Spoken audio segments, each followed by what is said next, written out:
Hello, hello, and welcome to your channel, Clear Waters. Having some technical difficulties. The demons are attacking us. But here we are, with audio, with video, and everything beautiful. Tonight, we're gonna be asking believers in invisible beings some questions. These are just questions. Maybe uncomfortable questions for you, possibly. But let me check my audio real quick. Beautiful. Spider-Man. Welcome to the live stream. Please, believers in gods, invisible beings, entities, please come to this live stream, because we're not going to analyze your invisible being.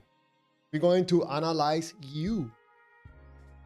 We're going to do a little bit of digging, try to understand how you end up believing in an invisible being. So, NFL music, Shili Shaiks, NFL music, I'm a doubter. So, apparently we have enough people here. We're gonna start right away. One person is good for me. So what's gonna happen right now, what you're going to see in this presentation, let me explain it to you what's gonna happen here. This is going to be a viral video. Why? Why? You will find out here in a few minutes. Why?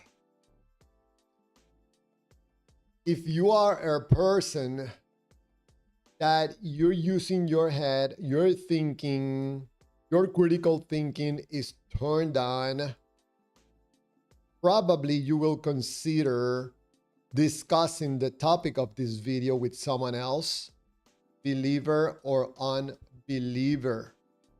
These are 10 questions for someone that believes that there's a God or being or entity out there, invisible.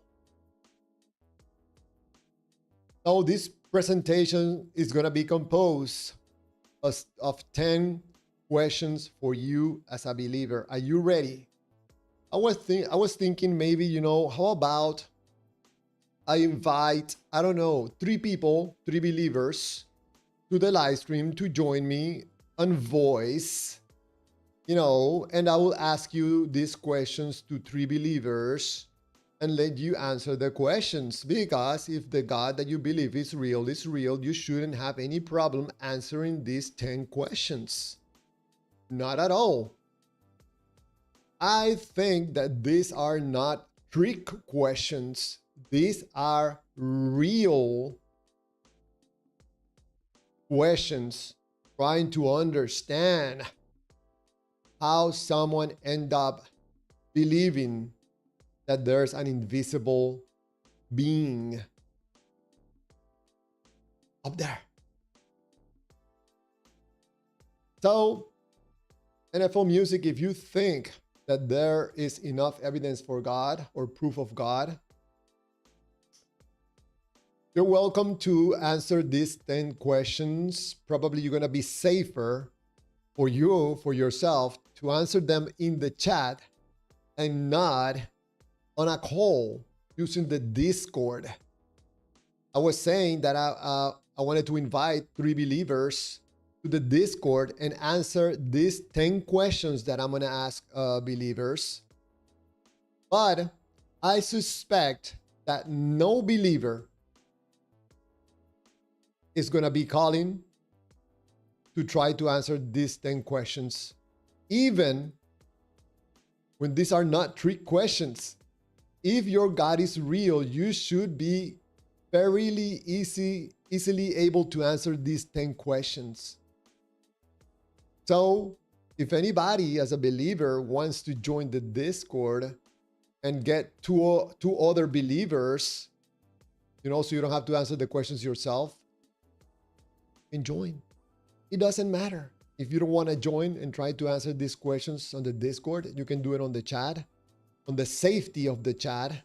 And then I just ask the questions and put them out there, because I'm tired of you telling me that your God is real. Javier, God is real. Yeah, it's real. Okay, answer these 10 questions. Very simple. So let's go to scene 1 of our presentation. 10 questions for believers. Any believer that wants to call at the Discord link and participate in this presentation, answering 10 questions. It can be more than one believer. Maybe you want to gang on me, maybe 3 of you at the same time answer these questions, but we're not gonna wait. If you want to call in right now. So, in case you don't know it, in case you're a believer in an invisible being, like the God of the Bible, Allah, Oludomare, or whatever, these are some of the many religions that teach the existence of invisible beings. We're going to start with Hinduism, Islam, Judaism, Buddhism, Taoism, of course, Christianity, Voodoo, Santeria, Spiritism, and many other religions and spiritual traditions. Excuse me? What?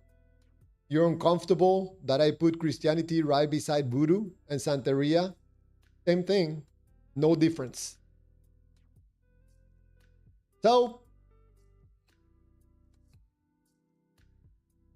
what invisible beings are these religions or doctrines are teaching people? Some of the invisible beings are God, gods, angels, demons, Satan, the Holy Spirit, Allah, spirits, souls, Oludomare, Orishas, Ondie, Bodhisattvas, however you pronounce that in English, Jesus, of course, don't forget Jesus, and many, many more invisible beings. Excuse me? What? You thought that God was the only invisible being? No, my friend, you're just misinformed. There are many, many, many invisible beings. The one that you believe that is real is not the only invisible being people believe that are real. So, now that you know some of the religions that teach the existence of invisible beings, and now that you know some of the names or entities, invisible beings, now we're gonna start with these 10 questions for believers in invisible beings. Last call for anybody that wants to participate as a believer, trying to answer these questions on the Discord. Anybody? Not, I'll just proceed with the questions and you can answer them behind the safety of the chat. Oh, for anybody that's been telling me over and over, Javier, God is real, God is real, God is real, God is real. Oh yeah, it's real. Okay, how about you answer these 10 questions? Very simple. But because I know you're not gonna show up and try to answer these 10 questions and you're gonna stay in the safety of the chat, I'm gonna proceed without you as a believer and ask these 10 questions. Guys, ready? Ready for number one?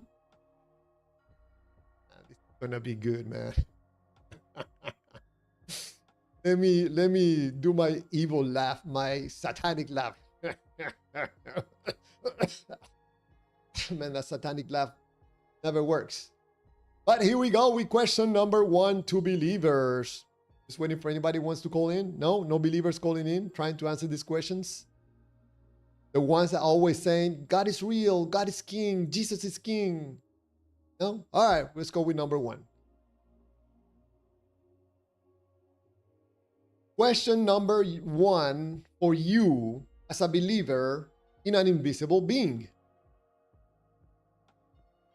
When was the first time you heard the name of the invisible being you believe is real? All right, let's look at those chat because no believer is showing up on the Discord to try to answer these 10 questions. That's how strongly believers' faith is in the invisible God that they believe is real. When was the first time you heard the name of the invisible being you believe is real? So if you believe that God is real, when was the first time you heard the word God? Were you 5 years old? Were you 10 years old? Were you 20 years old? Come on, believers. Come on. Believer in any God, any being. Allah, Oludomare, Bondie, God, gods. Nobody answered the question, when was the first time you heard the name of the being that you believe is real? Were you 5 years old? Come on. I'm waiting. Nobody answers. This is why I suspect that this thing about your belief in a God is absolutely BS. 100%. Nobody as a believer wants to answer the first question because you know what's coming for the next 9 questions.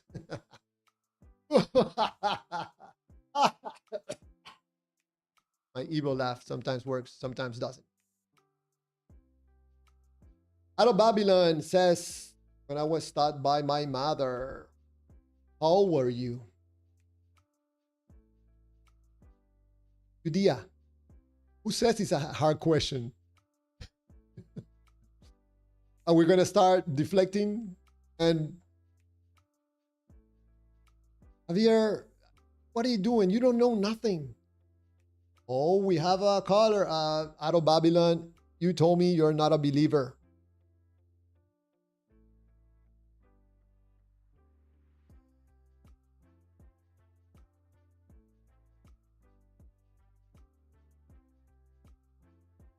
So, all those believers in the live stream that continuously tell me God is real, Jesus is king, and you cannot answer not even one question. I'm going to call you Dr. Fauci. Are you going to play the fifth?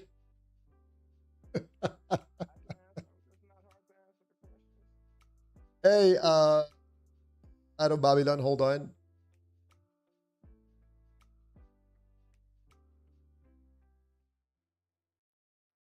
So we have one courageous believer out of Babylon. Are you a believer? Hello? I have the same problem as yesterday, breaking up. Hold on. Can you hear me now? Yes. Yeah. How old were you when first time you heard the name of the being you think is real? Well, I can't give you the age, but I can give you the person who taught me, which was my mother. More or less, how old were you?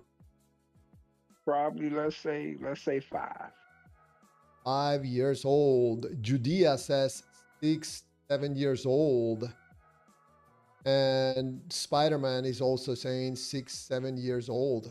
Guys, to make it this faster, you can join the Discord and we will go way faster and join out of Babylon. Maybe we can have 3 believers in the Discord. But anyways, let's continue with the second question. Who introduced you to this name or the information about this invisible being? Out of Babylon said that it was his mother.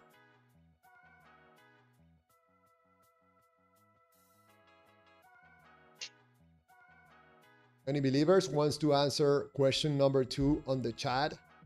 Now that out of Babylon is the only one courageous enough to call and try to answer this question. So Judea says, your mom. NFL, music, my family. Normally, these are the people that introduce us to an invisible being. All right, so let's go with question number 3.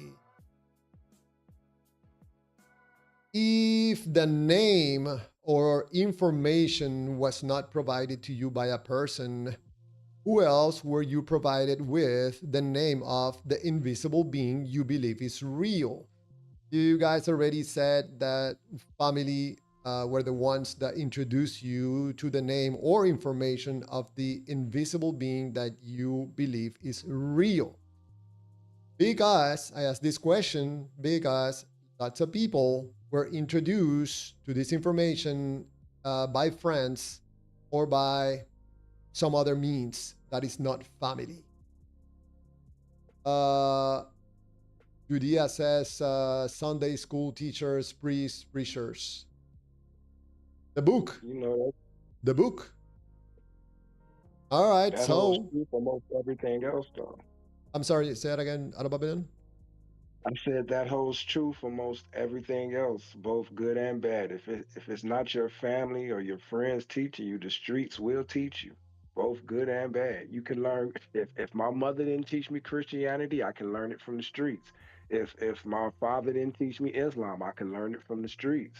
So Okay. so if So, it's out there for anybody to learn, don't get me wrong.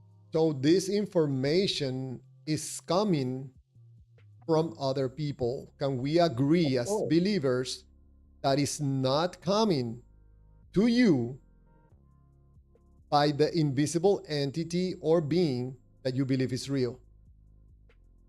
I agree. Judea, do you agree? Spider-Man, that you agree? NFL music, do you agree? I mean, this is how anything starts. You learn Yes, it by somebody else. yes. Not directly by the invisible being. Give opportunity to Judea, to NFL music and Spider-Man that apparently are responding. I mean, you know how I feel, Clearwaters. We are God. Hold on, hang in there. We're gonna be asking this 10 questions. All right. Apparently, some people are maybe thinking about these questions a little bit. Like, wait a second. It shouldn't be hard. These are simple questions. The people don't want to admit it to themselves because they think something outside of themselves, but it's only us. This is not hard. My mother taught me. And if my mother didn't teach me, the streets will. It seems to me that out of Babylon, you are admitting it. brave enough. Well, here we But go. the people that are participating also on the chats are not answering that question. There is no Sky Daddy. It's the truth. But out of Babylon, I thought you were a believer. I am a believer, but my definition of God is different from what's taught. Just because my All mother taught me the rudimentary or the beginning of it, don't mean I have to stick with it. I all right, grow with it. all right, all right. Okay, so all those believers that normally participate on the live stream apparently are really, really quiet right now. I wonder why. Again, Christians would disagree with me because they see somebody apart from themselves, Uh, separated from God for all eternity. That's nonsense.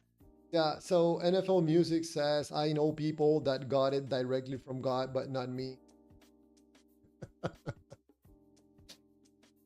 I'm asking about you, not other people. NFL Music, that another attempt to evade the question.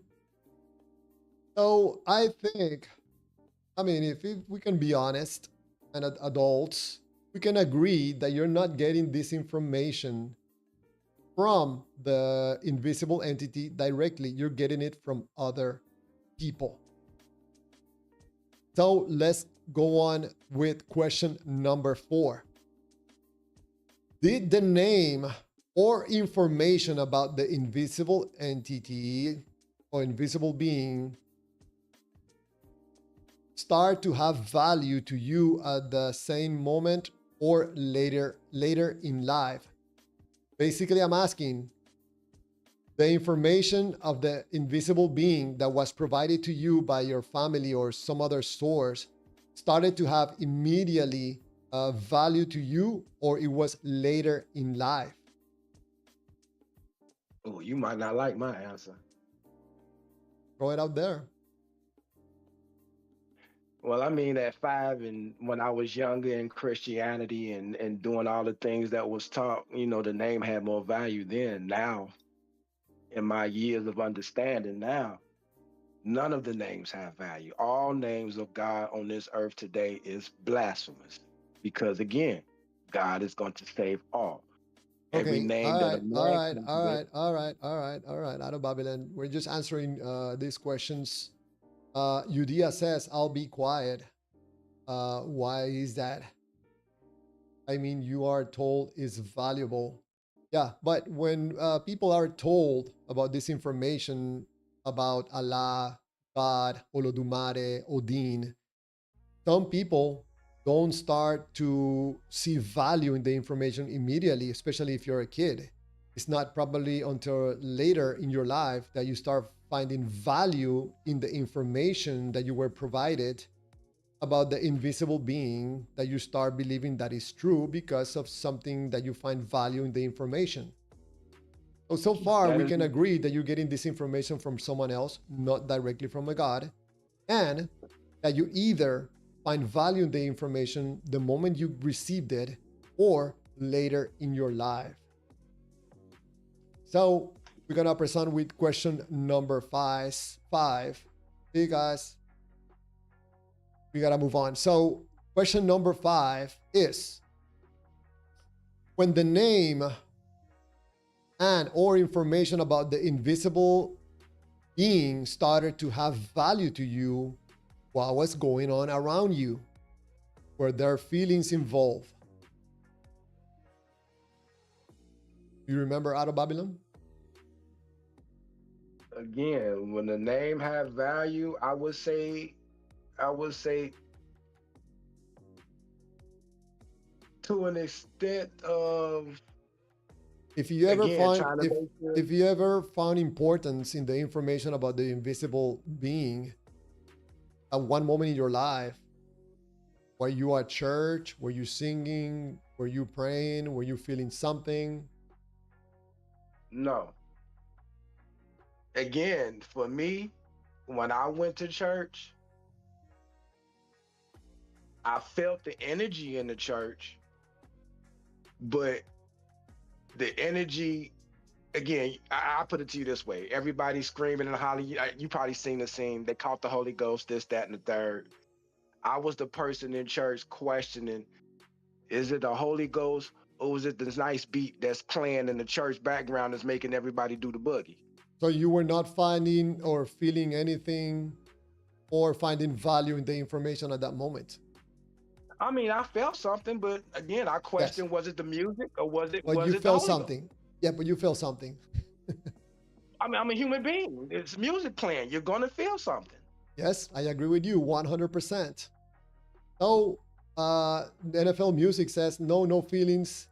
Yeah, I think you're inaccurate in Inaccurate. If there's a beat playing, you're gonna at least tap your feet. You're gonna feel something. yes, the moment you start finding value in the information that you were provided about an invisible being is because you're starting to feel something for that invisible being. So let's go with question number 6. What about the information that was provided to you about the invisible being you believe is real convince you that the invisible entity was real? Was it something you experienced through your five senses? Did you see the being or the entity? Did you hear it? Did you touch it or smell it or taste it? Or was it a No, feeling? it was understanding. Once I understood the message of the Bible, I understood what was going on. So what convinced you was information.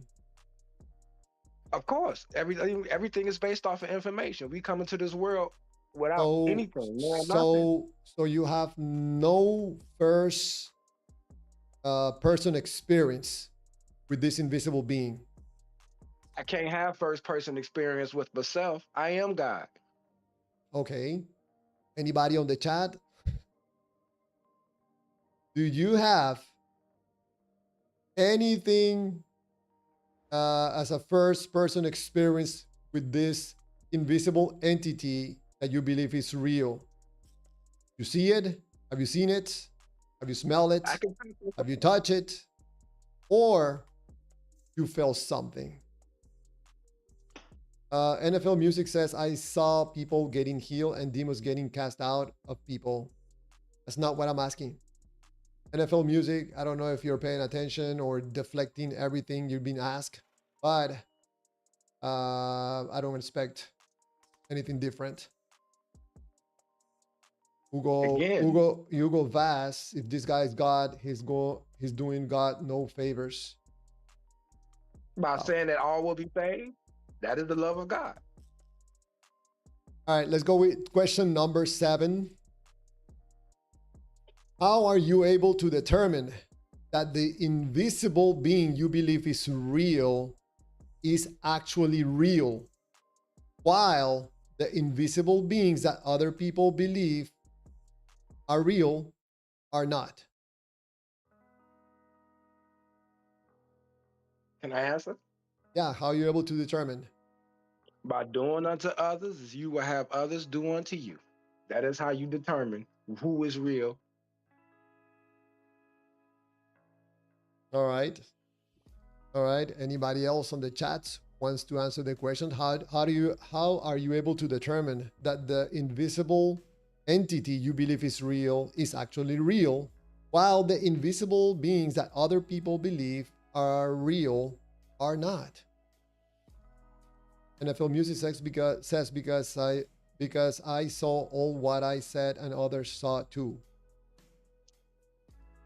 Okay, Spider-Man says that's why we Christians remain quiet, because you clear waters don't respect our answers. You know, I give a chance for people to call in and answer these questions, and you're gonna complain because someone is asking questions and you haven't answered pretty much any of the questions. And other believers that are attempting to answer the questions are deflecting and they don't want to answer the questions. Only out of Babylon is the only courageous one that I'm not scared. I'm called not in. scared of being wrong. None of that. Yeah, I We appreciate are that. human beings. We are So human beings. I am not yes. scared of being wrong. So in my point of view, I don't think anybody has provided me here in this moment any way to determine which of these invisible beings is the real one. Nobody has provided anything that is reliable to determine which of these invisible beings is real. So let's go with question number 8. Have you ever asked the person who provided you with the information about the invisible entity or being you believe is real, how he or she concluded that the invisible entity you both believe is real is actually real?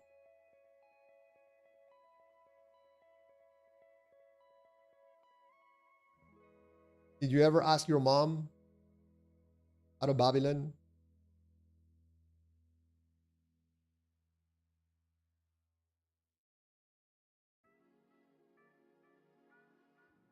how she concluded that the invisible being was real?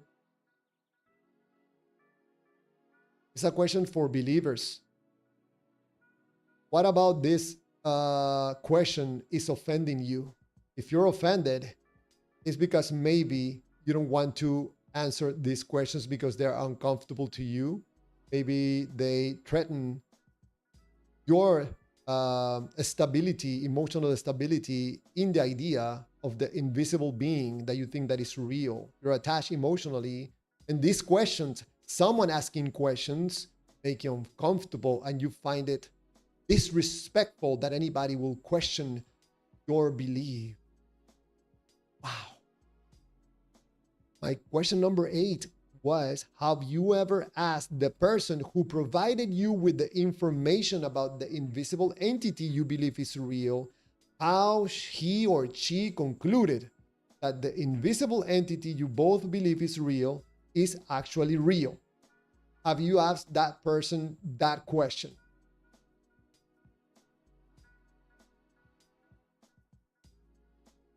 I'm waiting for believers if they want to answer these questions, because apparently every live stream, God is real. God is real. Jesus is king. Jesus is king. But I'm asking you questions. Oh, yeah, why are you being disrespectful? Yeah, so many words I've asked. So let's continue with question number 9, because these questions, this live stream, this presentation is being recorded and it's going to go out to the world for every believer to ask themselves these questions, and for other believer to ask other believers these questions. As believers of other invisible beings, these questions. Question number 9. Do you have primary source evidence of the invisible being you believe is real that does not depend on your feelings, interpretations, or the information provided by other people?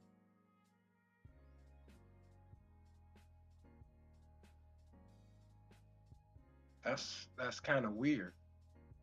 I repeat it just in case. Do you have primary source evidence of the invisible entity you believe is real that does not depend on your feelings, interpretations, or the information provided to you by other people? That's like me telling you to bring a sample of the wind without any of the debris or the things you can see or use by which you can determine that there's wind out there. That Nope, makes no sense. nope, nope, nope, nope. What God are is love. It's invisible. I can't show you love physically. so just say I don't have primary source evidence. That's it. I can't show you love physically. I mean, would you demand for your mother to show you love physically? It doesn't matter. You just say I don't have primary source evidence. Would you demand for your mother to show you primary source evidence of how she loves you? Okay, I tell Just, you, I don't have primary just source make a point evidence for the of my brother. mother's love. I'm asking your questions. Answer my simple question. Yeah, I answer your question. I don't have Because primary God is source love. evidence. So now you telling me to show you like I can bottle love into a container and show you So, love. so what is the answer? What is your Love can answer? only be shown just like wind can only be shown by Okay, the so people the and the group. basic answer out of Babylon, this is not complicated. You could just say, I don't have primary source evidence. But for some reason you want me to bottle love, but you can't bottle your mother's love. I don't have primary source evidence of my mother's love. Primary source evidence of your mother's love. I don't have any. Do you know she loved you? I suspect it. But what does that You question have to do suspect with it. my What is your question proof? about God? What is your proof? Source of Babylon, this is not complicated. If you're not It's not. able to come up with primary Why does source evidence of the invisible being that you think is real, you can just say, I don't have a way to provide primary source evidence. provided this by showing love in yourself, by loving one another as yourself. I'm answering your questions. You just not accepting the answers. So Again, what is your primary source evidence? I just told you the only thing I can show you is the love I have for others How are you going to show me that? by doing for others. That's the only thing I can what do. does that have to do with an invisible being? And once again, you're looking for a sky daddy. We both agree that there's no such thing as a sky daddy outside of ourselves. All right, all right, all Now, right, all right, all right. Yeah, I got you. I got you. Anybody on the chat? Do you have primary source evidence of the invisible being you believe is real that does not depend on your feelings, interpretations of, or the information provided to you by other people?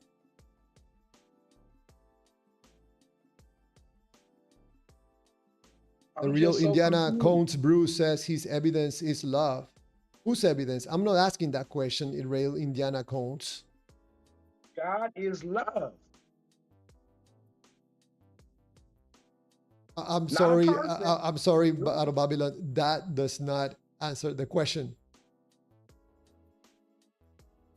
Now, once again, are you looking for entertainment value for money, or are you looking for answers? I'm looking for an answer. What is your And I primary gave you source the answer. evidence that the invisible being that you think that is real?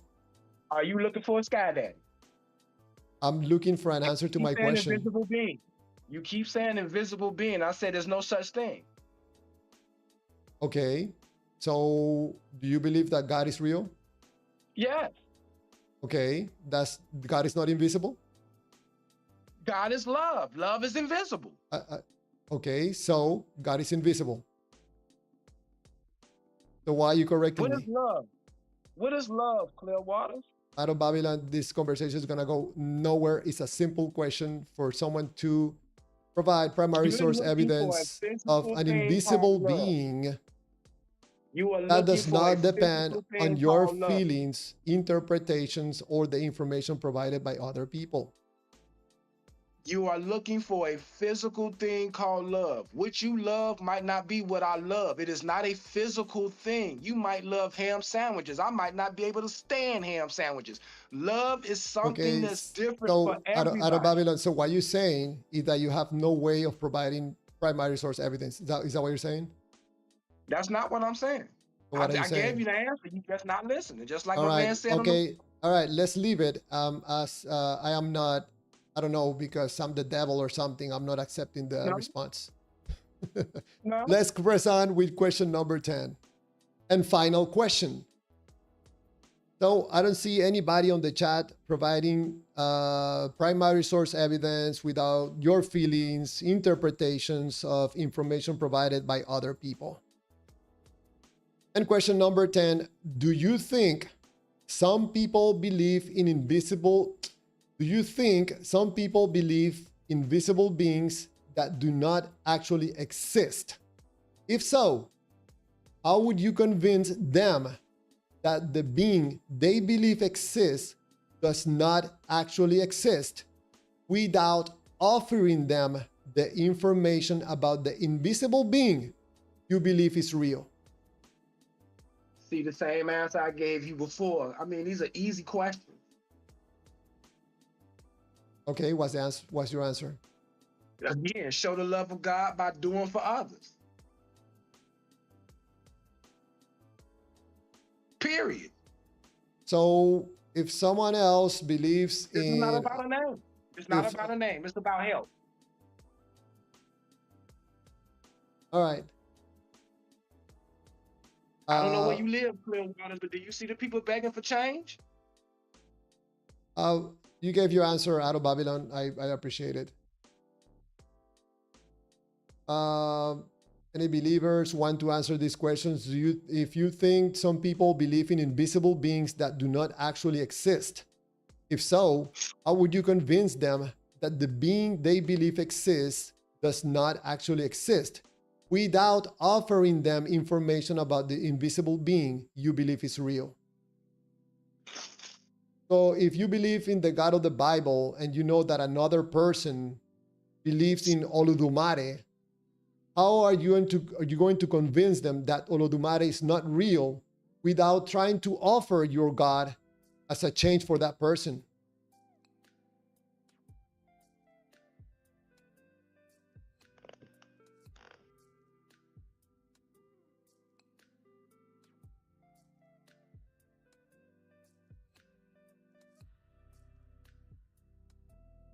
I don't see any answers from any of the usual believers trying to even answer the question, because it seems to me we're not talking about real entities or beings.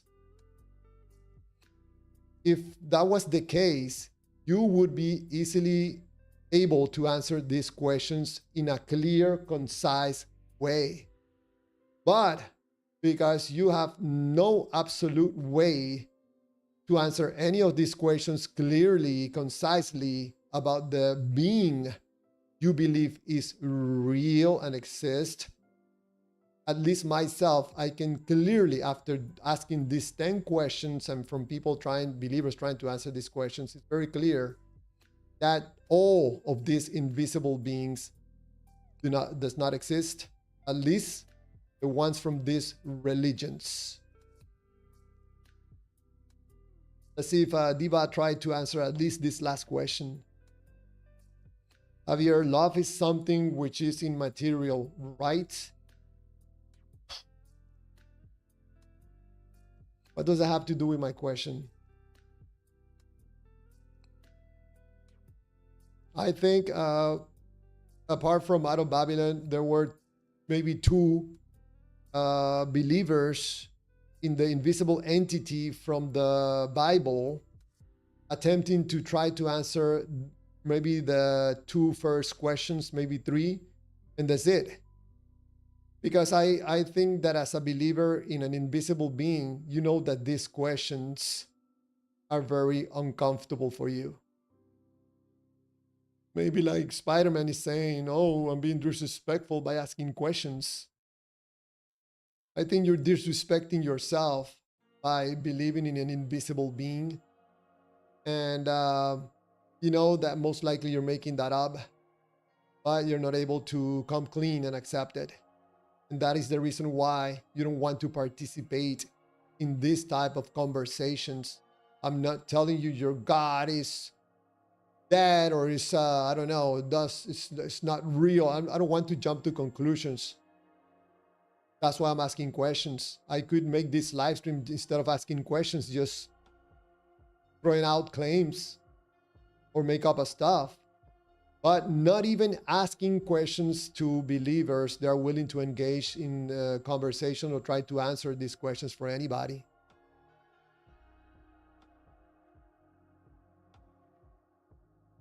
If I don't play Javier, is love invisible, but you believe it exists based on the evidence? I have absolutely nothing to do with the question I'm asking, Diva.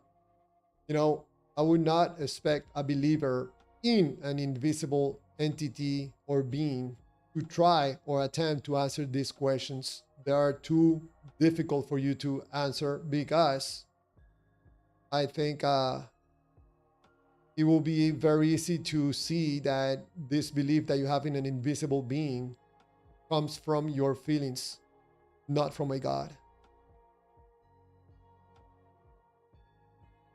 In case you missed the beginning of the live stream, these are some of the religions that teach the existence of invisible beings, including Hinduism, Islam, Judaism, Buddhism, Taoism, Christianity, Voodoo, Santeria, Spiritism, and many other religions and spiritual traditions. And in case you want some of the names of these invisible beings, some of these invisible beings are God. Of course, some religions teach about gods, angels, demons, Satan, the Holy Spirit, Allah, spirits, souls, Olodumare, Orishas, Bondie, Bodhisattvas, Jesus, and many, many more invisible beings. You have never seen one of these invisible beings. So I did my labor to try to get information from believers about their invisible being that they believe is real, and probably try to quiet me and teach me a lesson by answering these questions.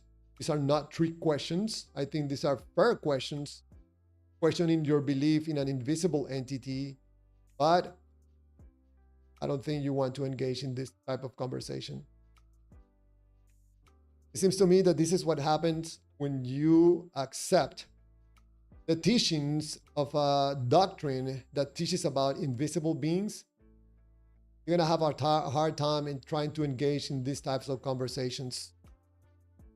If it's a feelings conversation, yes.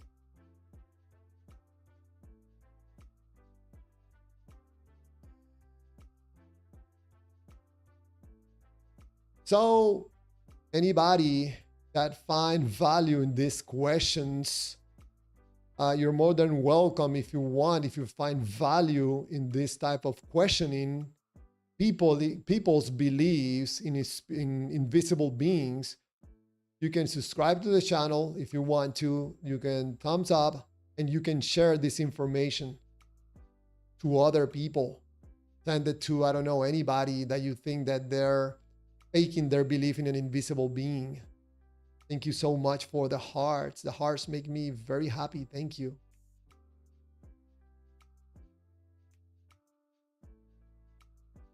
If I don't play Javier, I have never seen Love or Justice either. Yeah, me neither. What does it have to do with the questions I'm asking?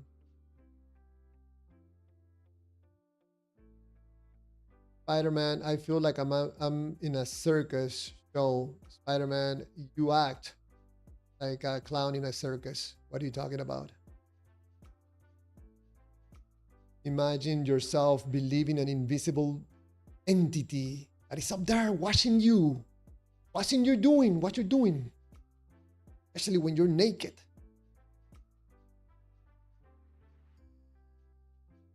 Julia, you're welcome.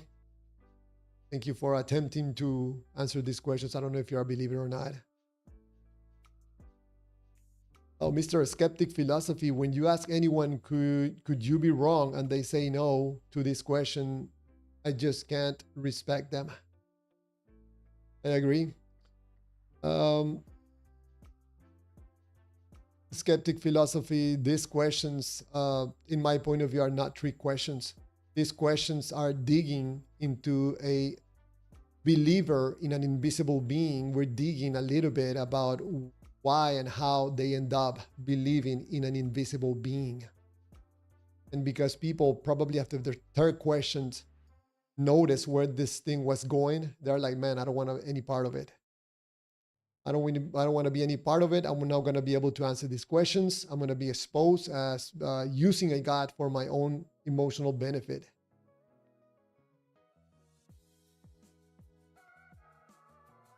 Diva, don't play, Javier. Why are you only reading half of my comments?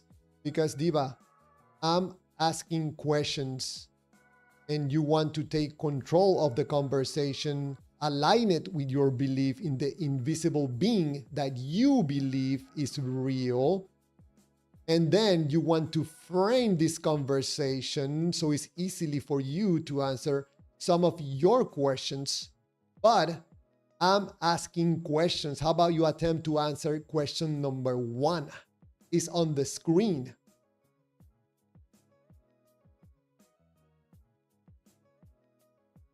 Diva, I believe in invisible things. I believe in the fairy tale. I believe in the flying spaghetti monster. What does it have to do with you not answering question number 1? You're very sneaky at this. You're very sneaky. You are very, very used to doing these things. But you're not fooling me, Diva. Answer question number 1. Enough with your manipulation. You have learned bad things from the invisible being that you believe is real. Not good, not good, not good.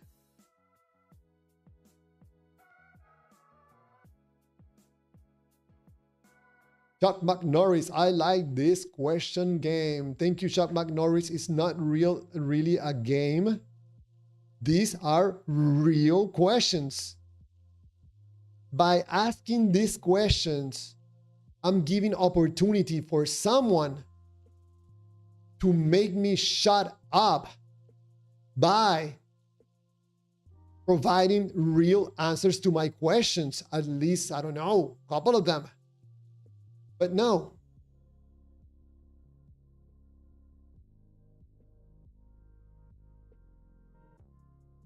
In case you missed the presentation at the beginning, I show you some of the religions that teach you about invisible beings. I gave you the names as the second slide or scene. I show you some of the names of these invisible beings. Some of these religions teach to people that are in need of an invisible being in their life.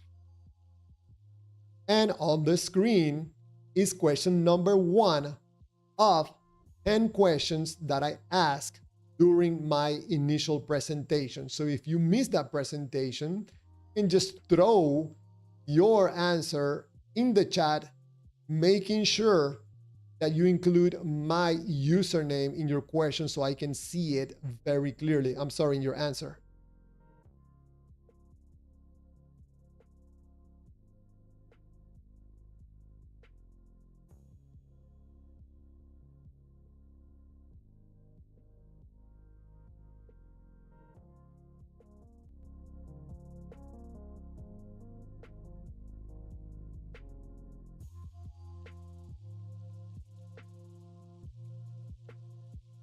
Green line 44, he's only sneaky when he's awake.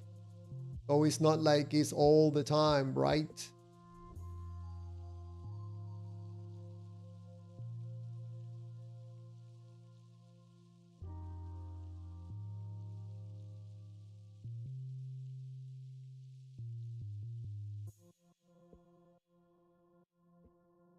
I can find they could be muting live.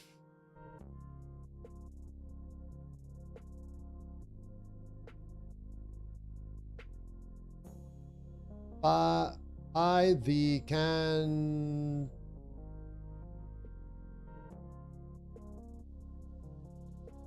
And that's a complicated username. I call you Pi.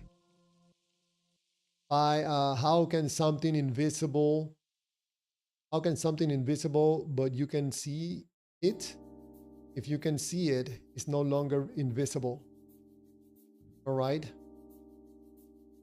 Diva, don't play. Javier, I was probably a young child, 4 or 5 or 6, when my mom took us to church, that I can remember.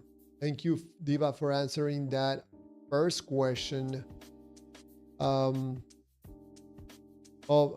Because I can see your username very distinctively from others, and using my name, I can see your question. For anybody else, try to use my username and your answer or your question. So my second question of the presentation was this: who introduced you to this name or the information about this invisible being? In the case of Diva, it was his mom, just like the other people that started answering these questions at the beginning and then stop after like the third question.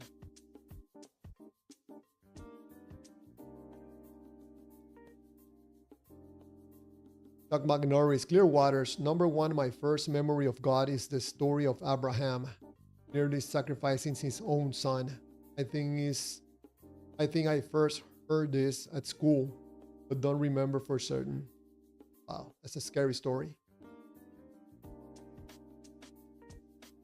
Judea, we have an infobot in chat. Is that a joke or real?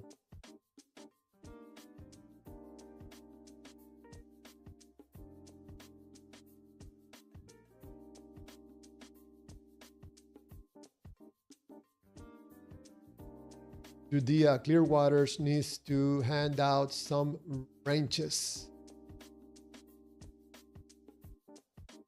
Not to me though. TXDAP Clearwaters, the wind is invisible. You cannot see the wind, but you can see the effects of the wind, such as God. TXDAP, that has nothing to do with my question. Zero. Nada. Try to answer the questions, TXDAB. I asked the first one,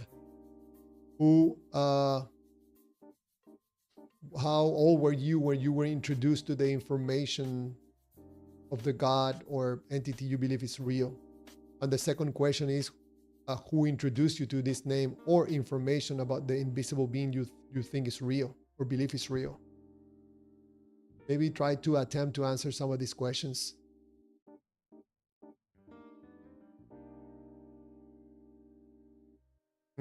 Branches moderators. I don't know. I think, people get excited on everything, but I don't see anybody doing like personal attacks. I have only blocked one person in all the time that have this channel. Hey, Robert. Hey. Come on.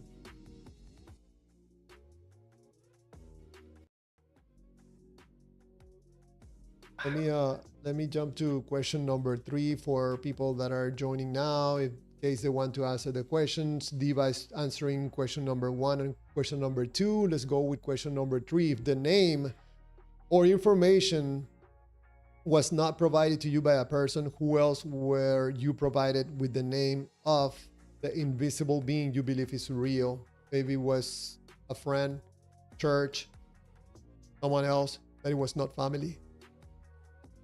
Diva, don't play. Javier, my mom tells me that 2 + 2 = 4.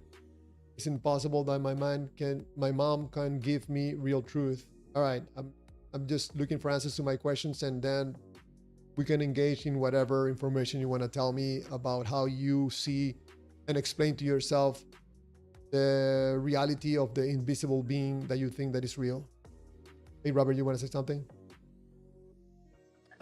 No, I've seen this argument that comes up a lot, like comparing it to invisible things like wind. We've discussed this before. There's a P and not P factor here. Like you can have a distinction of the wind versus not the wind. Whereas you still have this problem with the God thing. You can't say, well, let's just go to this place where there's God isn't, so that we can see the distinction between like God is opposed to God isn't. Like, and they'll tell you, well, there's no that. So then there's no P not P. There's no distinction of if the light switch is on, then X is happening. If the light switch is off, then Y is happening, right? Whereas like wind, electricity, and everything that they're ever going to call invisible will have these distinctions, but somehow God doesn't.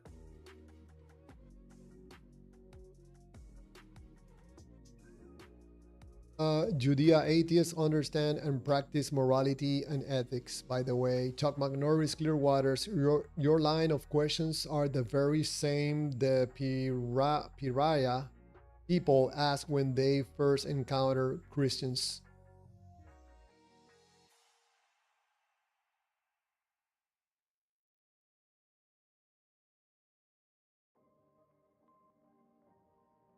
Oh, I'm gonna go with question number 4. Maybe Diva, if you want to answer that question. Did the name and or information about the invisible entity or being start to have a value to you at the same time or later in life?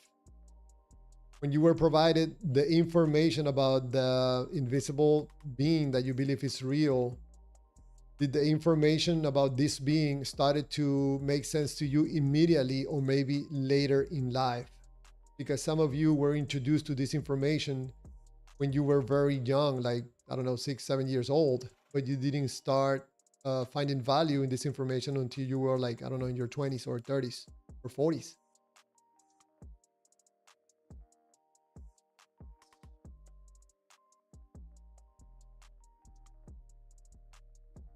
I don't play.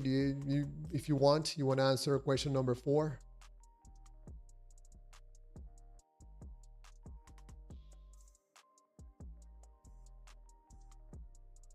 In your case, Robert, when you were first introduced to the information about God, start to find value in the information immediately or later in life? It was a little later. I think I probably, probably as young as Diva, like 5, 6, 7. Like the concept, it was introduced to me kind of in the same way as like I totally heard of the boogeyman and held at that time that the boogeyman was true. And okay, there's this God character too, but I didn't really think anything about it except that I just kind of thought it was true, kind of like Santa Claus. Like I thought it was true, but that's about the extent of it. It didn't connect with your feelings until later in life. Yeah.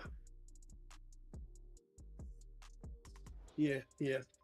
I got in it and decided, that there's value in this thing and that God has certain ways that he wants me to live. Like people begin to introduce the Bible to me and kind of did these kind of things. Look how well I live, and I've been able to stop this and do that. And like you could do these things too if you like just follow Jesus. And these are, things that I begin to value these things and say, okay, well, I want to do that. And yeah, so I committed more to, oh, well, God wants me to do that. That'll get my life straight. That'll get everything together if I do what God wants. And then started doing so. I noticed that also Diva, as a believer in an invisible being, stop answering questions at question number 3, like the other God believers. I know you're asking me questions, Diva, but if you don't mind answering question number 4. Antomex, the smell of pizza is completely invisible. So what? Jamara, welcome to the live stream. Find God on your own. Talk to him from your heart. Your ears are closed, sir. This guy is trying to tell you, but you don't listen. Find your own primary source. Jamara, how about attempting to answering some of these questions that many people around this world probably asking themselves or asking other people that believes in invisible beings? This is an opportunity that I don't know what I'm thinking about, giving a chance for anybody that believes in a God or an entity to, in a way, prove me wrong. But no attempts or to explain it to me by answering some of my questions, which I don't see them as trick questions.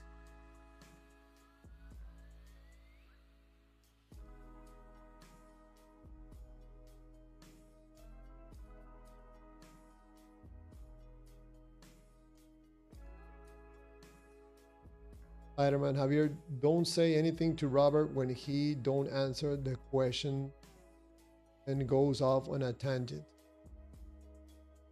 A tangent? Oh, I mentioned the boogeyman that rubbed him wrong. I saw that earlier. Green line, the smell of pizza saved me from hell.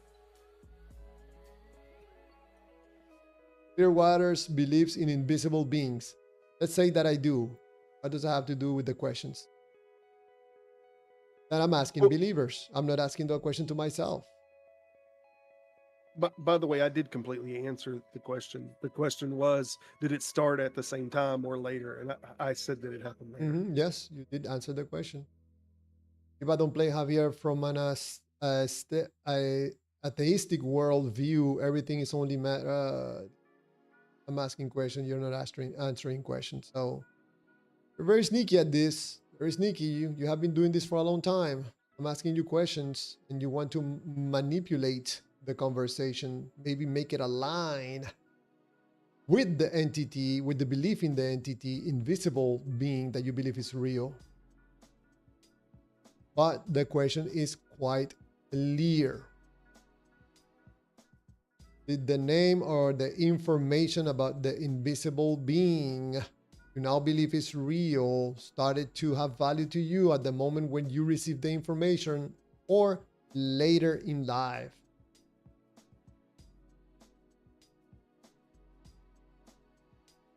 How about Diva? You answer some of these questions. Or Jamara, how about you attempting to answer these questions?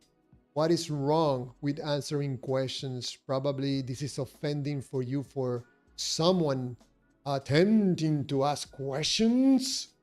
What? Yes, there are millions, billions of people like myself asking these types of questions about your beliefs in an invisible entity.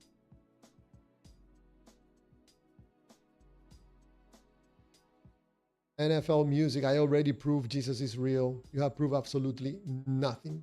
Nada.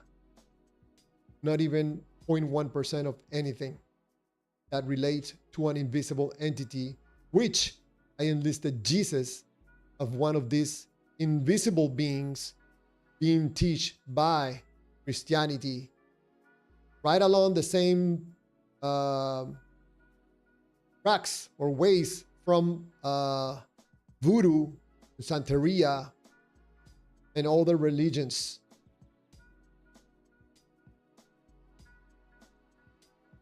I find it interesting that believers in the chat stop answering questions at the third question. Number 4, they're like, I don't want anything to do with these questions. So one thing very, very common between believers in invisible beings, not able to answer questions about your beliefs.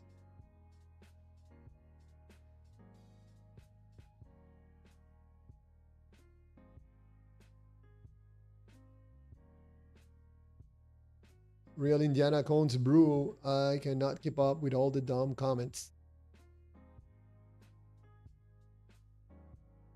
So I know that believers in God will tell me God is real, Jesus is real.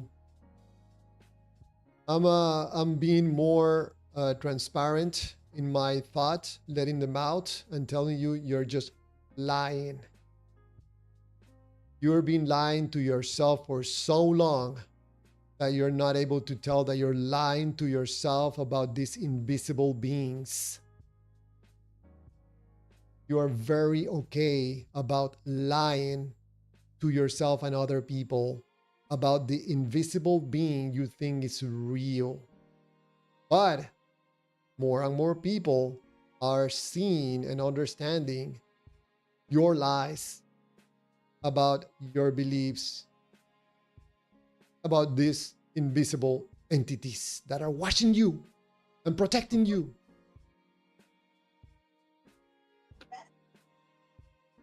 I came in a little late. Did you wind up going over all the questions originally and then during the recap, or what?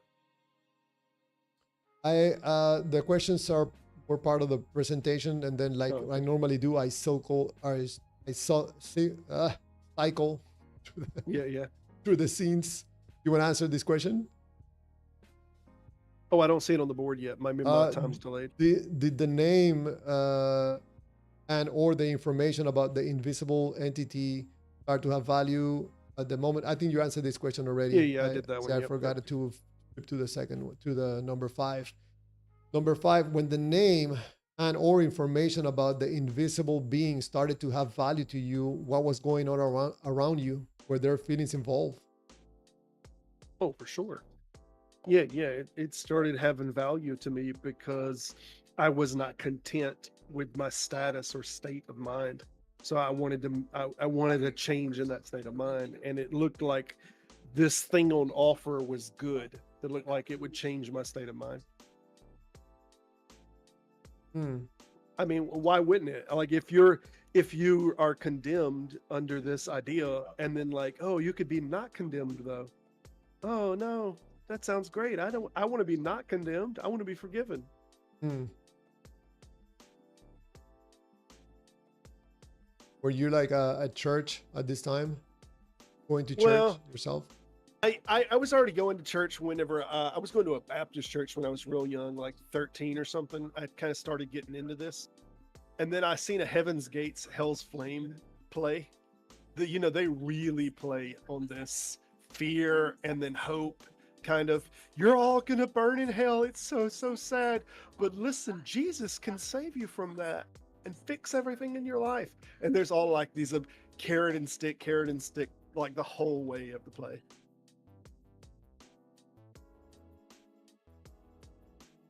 All right, because I know none of the believers on the live stream are gonna attempt to answer these questions. I'll flip through the question number 6, which is, what about the information that was provided to you about the invisible entity you believe is real convince you that the invisible entity was real? Was it something you experienced through your 5 senses? See the entity, hear it, touch it, smell it, taste it? Or was it a feeling? For me, it was yes. clear. It was a feeling. Yeah. So nothing through your 5 senses, but a feeling. Just a feeling. Yeah, same with me.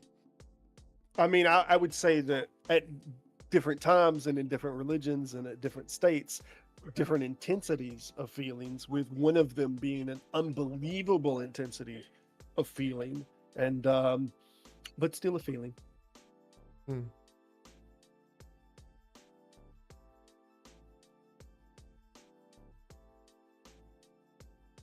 Feeling says tech and fun. Me too. I don't remember ever seeing, smelling, touching, hearing anything when I used to believe in an invisible being. It was just a feeling. Chuck McNorris, Clearwaters, the answer for number 6, fear and copying the respect shown to the God by adults.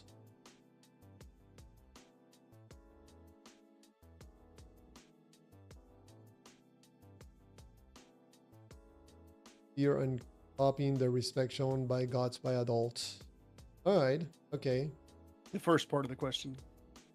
Mm-hmm. Yeah. Yeah, is real convince you that the invisible entity was real?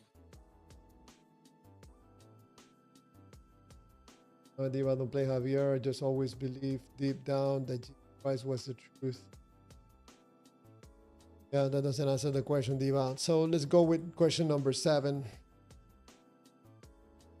How are you able to determine that the invisible being you believe is real is actually real, while the invisible beings that other people believe are real are not? How are you able to determine? I'm gonna ask you, Robert, how do you think? You can't. It's not possible. It's just like all you can do here is just like give a. I'm super convinced. It's just a sentiment. No, I'm positive. It's just this sentiment of confidence that you project is really all you can do. Like, but my feeling's better than their feelings. Like, my feeling is like I really felt it. Like they didn't feel it the way I felt it. That's basically all you can do, really. You have to discard their feelings and amplify your feelings in the narrative. That's about it. I don't remember if it was you, Robert, or maybe Phantom or someone else I said one time that in my point of view, it's very hard for a person to believe in a God or an invisible entity or being, and also be honest at the same time. Mhm. I think that us having believers right now, the live stream, and myself, asking this question, all believers ignore it for completely and choose to say things like you're confused, or but not even to attempt to answer the questions because they know the answer is problematic. That's Yeah, what I'm referring to. People believing in invisible entities is very hard, extremely hard, to be honest at the same time and believe in a God. yeah, it what they're not wanting to say, and I understand why, it's they're not trying to define a method of conclusion, like a method that you can use that would come to this conclusion necessarily and not to that conclusion, right? Like if those other people in another religion say they feel a thing, like what method do you use that says my feeling is valid and represents an actual thing, but their feeling isn't valid and doesn't represent an actual thing? And there's not a way to put forward a method because we're just talking about like feelings. So how do you methodologically distinguish X from what? Like you can't. It's not possible. If you notice, Diva chose to answer question number 7, but then avoided to answer some of the previous questions. Oh, what was this answer? I'm curious. It says, Javier, that's easy. When I personally received the Holy Spirit exactly on January 1st, 2021, Jesus Christ promises to reveal himself totally undeniably. Apparently, this is how he determined that the invisible being that he believes is real is real.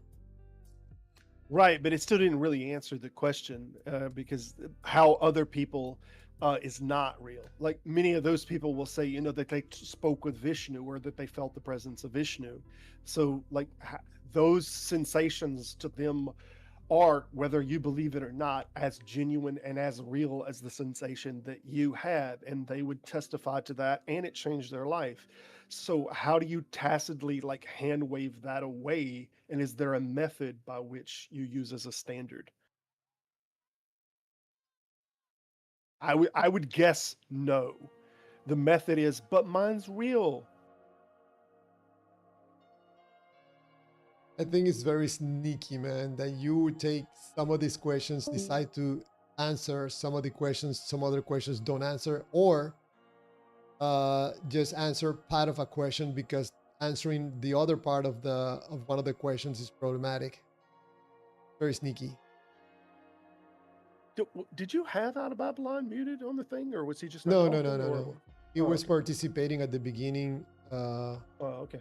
I invited like 3 believers to answer questions on the Discord, be part of the presentation, and Mm. only Out of Babylon attempted to answer, but he tried to went on and on. I'm like, no, no, no, we're not Oh, going through okay. that again. Gotcha.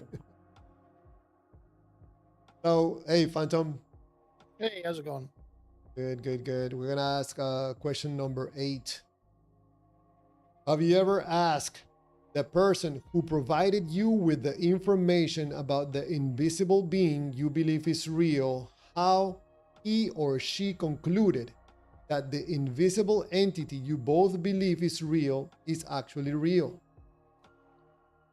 If anyone says yes to this question, that they've went back and asked the person, I will seriously question whether they're telling the truth. Because I don't think anybody goes back and asks the person once they've established in their belief system that it's real. They don't go back and say, "But wait, where did this come from?" Like I don't see that happening. Clear I do. Waters, hold on. Clear Waters cannot answer number 7. I'm atheist. And comment. The god spirits of Ireland were written into mythology in diminished positions in the book Taking of Ireland, a pseudo-Christian history. Go ahead, Phantom. Oh, I was just going to say, I never asked my parents because they're the ones who convinced me or Yeah. taught me. I never asked them how they came to it. Although recently I did find out how my dad came to it, and Oh. so yeah, we were talking, and turns out he had he needed something to have faith in, and it wasn't he couldn't have faith in his friends and couldn't have faith in something else, and reasoned that he could have faith in God. Hmm. Well, I'll be honest. Like my dad, kind of, he he backed the ideal of people being Christian, but when he was asked to go to church and stuff, he said, no, I'm good. But he was, dare I say, probably the most intelligent and book read individual that I have ever met personally in my life. And I was, whenever I came away from this, I found it hard to believe that he believed it. And I started pushing my dad on this subject.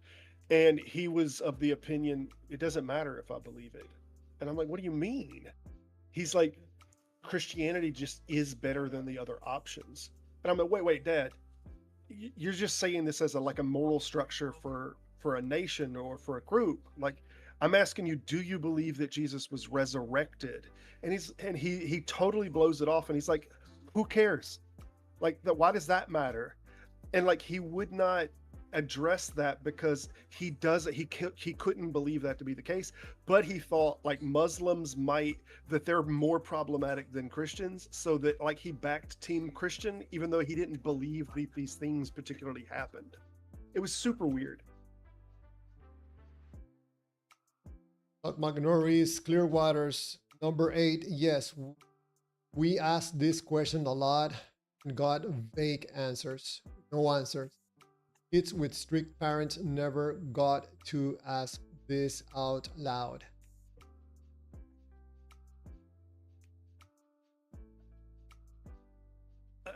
Did y'all see Diva's comment to me? Bring me a Vishnu, Zeus, Odin, true believer. Like, most of those gods aren't believed anymore. Vishnu is still highly believed. They're extraordinarily abundant. It's very easy for you to find one online. I'm not sure that it's very easy for you to find one online that speaks good English. That's going to be some hit or miss. But yeah, people who believe in Vishnu are tremendously large numbers. Phil Silver runs into them All the time. Yeah, they come in his channel. Yep. not as often as Muslims. But Muslims, certainly yeah. he does run into Yep, Hindus, I've heard probably. him on Yeah. All right, let's go to question number 9. Out of these 10 questions.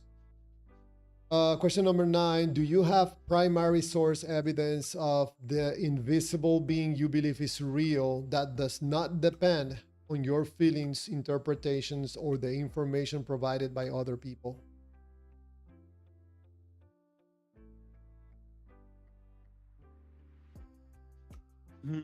I don't know if my Books. question at the end, if it was not an attempt to be a trick question, I don't know if the question is valid. So one thing I have a question: what is primary source evidence? Mm-hmm. Like not getting your sources from testimonies from other people. Yeah, that would eliminate like everything in every religion, just about. That's, yeah. I mean, if you count like documents as your source, whether they're the source, like they're your source of believing the thing or thing, your source that you say constitutes evidence. That might, I don't know. I don't mean to be hanging up on words here, but like some people could say that their source document is like the Bible, and that they believe that that's evidence. Obviously, I don't think it constitutes or meets the criteria of evidence that court systems use, but I think they could still make a case for it being evidence in some sense. Yeah, but that would fall into information provided by other people. Absolutely, absolutely. Someone tells you that there's a God up there, and the information that is provided in the Bible.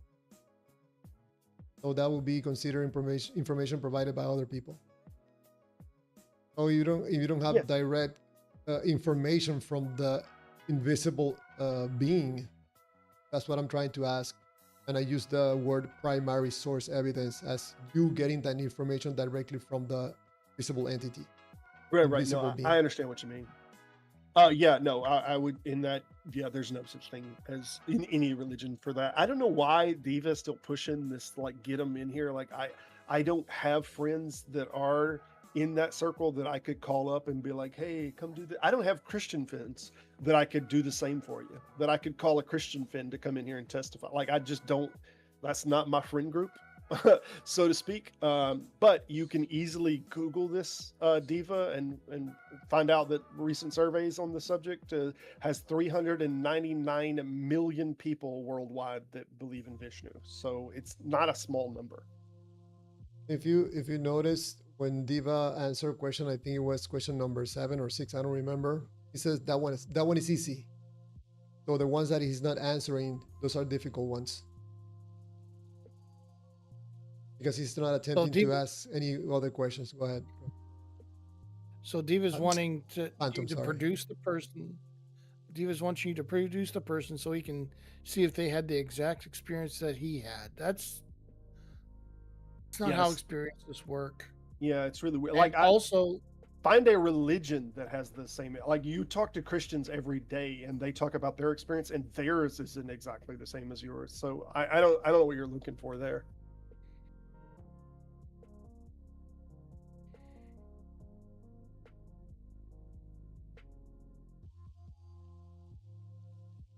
All right.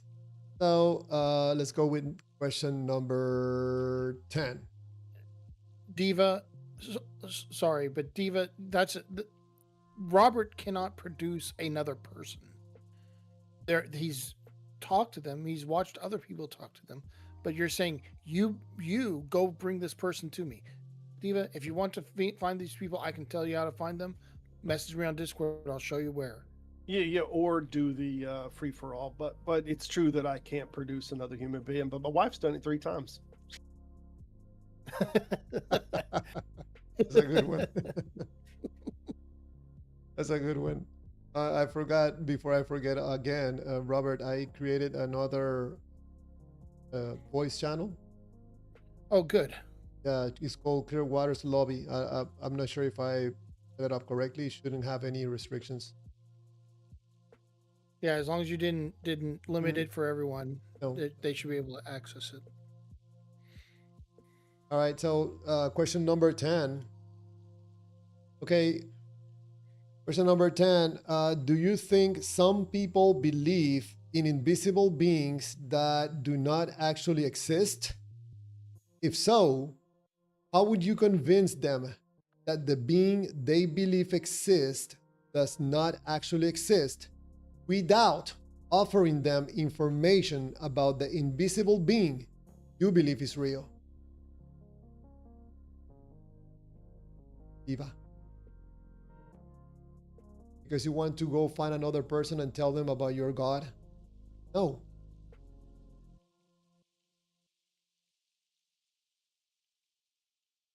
It's so weird that this is happening. Like, you can Google like documents and see the individual testimony of the individual people literally talk about their experience seeing Vishnu. I just, on a quick Google search, the Vishnu Purana, one of the earliest documents of where they saw and experienced Vishnu, Puranaic literature, let's see, Avar hymns, temples. I'm sorry, I'm not familiar with this religion too much, but you're easily able to find this literature online and read, or you can go to a Philosopher's channel and listen to the people come in that talk about Vishnu and talk about they know it because they felt it. You know, I don't think they use that as much as the Christians do. Oh, I felt it. But I think they still do, and they feel some quite calm thing that they associate to their God. So, in case someone missed it, I'm going to repeat that question number 10. Do you think some people believe in invisible beings that do not actually exist? If so, how would you convince them that the being they believe exists does not actually exist without offering them information about the invisible being you believe is real? So I think you're going to have a problem here, Javier, because I think a lot of Christians, I was certainly raised this way, we believed that the gods of other religions were true and that they were real beings. But that they weren't gods, that they were demons. And so, like, I would say a lot of Christians, especially of my flavor, would just say, yeah, I believe that those people, they believe in things that are real. Yeah. Yeah, Yeah, that's some just- religions will do that. that's why I use the word some. Do you think some people believe in invisible beings that do not actually exist? It doesn't mean that everybody else that doesn't Yeah. believe in Right. your Right. invisible being. And like what I'm saying is, like, if you were, when I was being raised, if you were to ask us, you know, hey, here's this invisible thing, do you think that's real? I would say, yeah, it's a demon. Like, every time. I would not have had said any invisible, spiritual, spooky, supernatural thing was not real. Yeah, I also grabbed that way of asking that question because I noticed that believers in the live stream say that other gods from other religions are not real. Yeah, it's why a lot of this, like, I was almost tempted to get into what's the Dionysus text, not the play, but the writing of written story of the Dionysus character, where they talk about feeling the spirit of Dionysus come into them and strengthen them. Like in this story, you get into something like that, and then you show a clear case where people said that they testified that not only they felt that God, but they felt stronger because the spirit of God come in there. Then as soon as you finally do demonstrate this to somebody, they just hand wave it away with, well, that was a demon. So like it's all for nothing to demonstrate that people make these claims of sensation, that they feel things, or you could show text where someone died for their religion, that they wouldn't let it go or they wouldn't convert because they fully believed it. Oh well, they just believed a lie, demon deceived them. It's just a hand waving away that people actually believed things and you don't think they were right. TXDAB writes, for by thy words thou shalt be justified. TXDAB, that doesn't answer the question.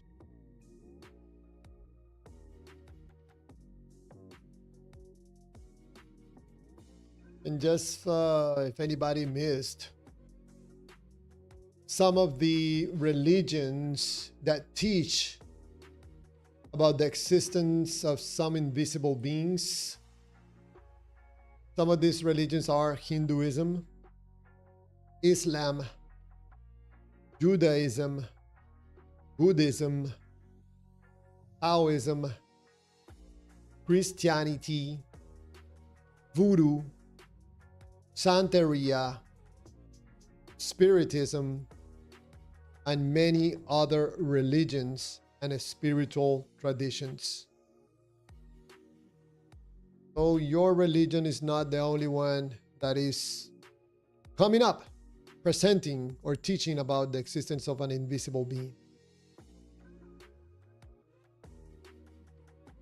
And also, in case you missed it, some of these invisible beings are God, gods, angels, demons, Satan, the Holy Spirit, Allah, spirits, souls, Olodumare, Orichas, Bondie, Bodhisattvas, Jesus, and many more. Many, many, many more.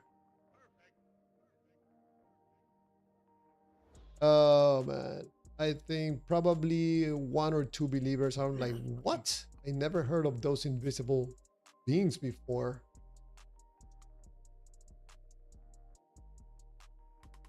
Judea is asking, why does your God play hide and seek? I wonder why.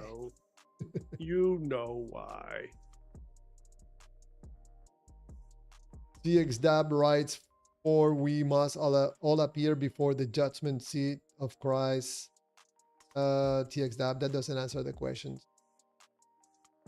They're just preaching. When the questions get tough, when the questions get tough, start preaching.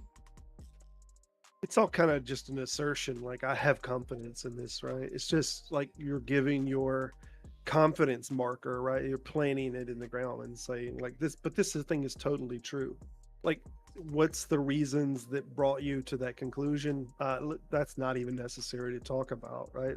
That's just, it's just, well, yeah, you're going to be judged. Okay.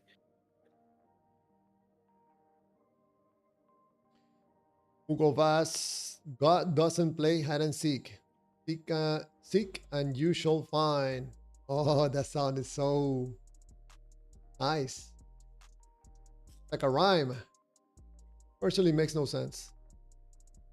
Yes, it's just like Diva's doing this. There's plenty of Hindus that could share their experience on here. Like, not only does Christianity outnumber Hindus by a pretty decent margin, but primarily the English speaker Hindus compared to the English speaking Christians are vastly outnumbered. So while we do have Hindus that can, some that can speak English, like not as much as Christians that can speak English. So this is the filter.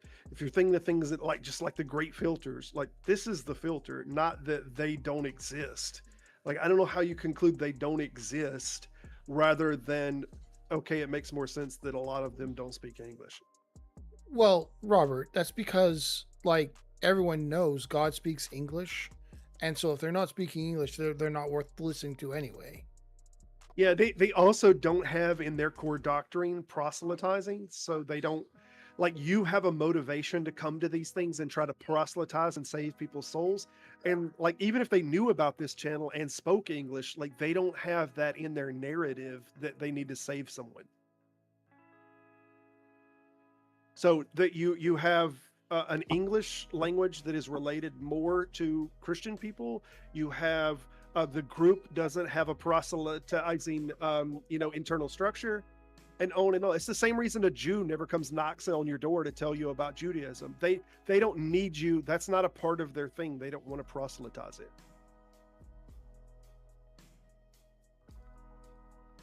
Hugo Vaz writes, makes no sense. Seek and you will find. God isn't going to come to you without diligence. Hugo Vaz, how is your seeking God going? Have you found him yet? And that God speaks all languages, let's be real, that's a lie, Hugo. That's a humongous lie. Why would you lie like that openly in public? If it's not a lie, then provide the information that will make me be wrong about telling you that you're lying.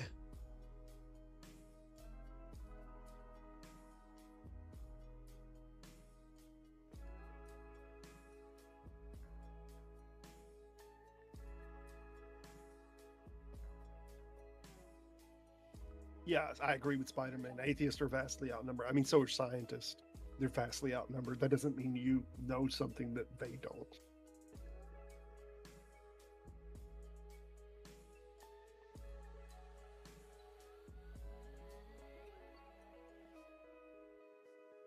Diva don't play. That doesn't answer any of the questions that I ask.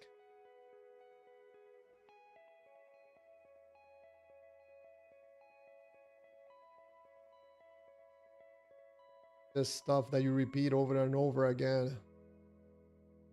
Maybe to make yourself feel better about your belief, the invisible being that you believe is real.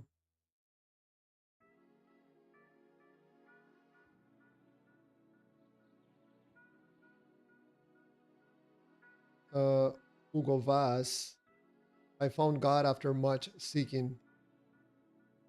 Yeah, that's another lie, Hugo. Why would you say all these lies?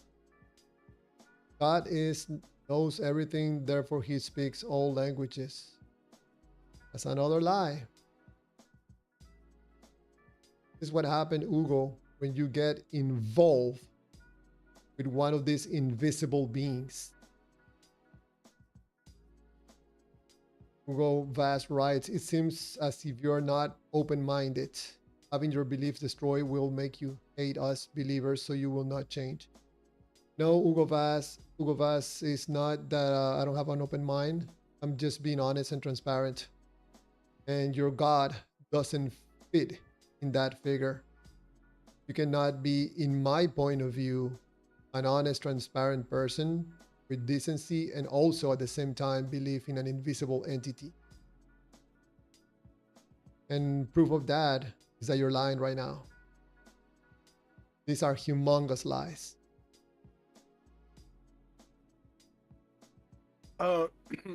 Something got pointed out a moment ago. It says that Jesus was a real historical person and these people weren't. You should read more on the subject. I mean, I'm sorry to say, you should just study more on the subject. Many of these characters that have become icons may have been based off of real people, in the same way that Jesus was likely loosely based off of real people. People tend to think that Jesus was like a super unique name to start with, because they think that the angel came to Mary or Joseph, depending on what book you're reading, and gave this name. But that name was so popular in that time that that name Jesus was as popular as the name Josh is today. Like, it was that common.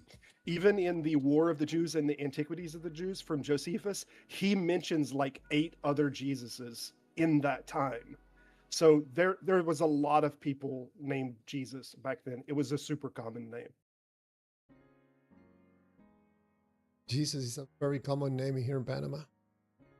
Yeah, but Extremely common. even back then, like, this would be like Josh is the Messiah, right? Oh, compared to the other Joshes, right? Like, this is just like an angel showed up and said, "Call him Josh." Like, what are you talking about? Like, this was just a super common name. And the reason that I mentioned that, if you read Josephus's War of the Jews, you'll see that he mentions a bunch of Jesus people, specifically that they're a part of a rebellion, or that they take strong positions, like, oh, the temple's going to come down, or this, that, and the other. But like Jesus Ben and Ananias, for example. But they have all these like rebel characters that are either a priest or something else, and their name is Jesus. But he generally does Jesus, Ben, and whatever their father's name is, he associates them to. So, but there were a lot of characters that were named Jesus, and they were a part of a rebel thing. And it's possible that like Jesus is just an extract of these different people. We have no firsthand account, period, of anyone who said they saw Jesus. Like the Matthew, Mark, Luke, and John, these are later, like, these are not people who saw him.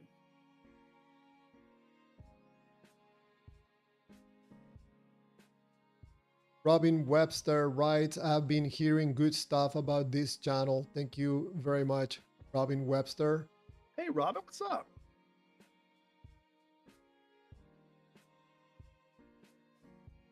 I know Robin. We've talked several times. She's fixing to be on my channel for a show shortly. I don't think we have a date hashed out yet, but oh, Robin, yeah, I remember seeing her on the live stream that you did on Sunday. Yeah. Robin's good people.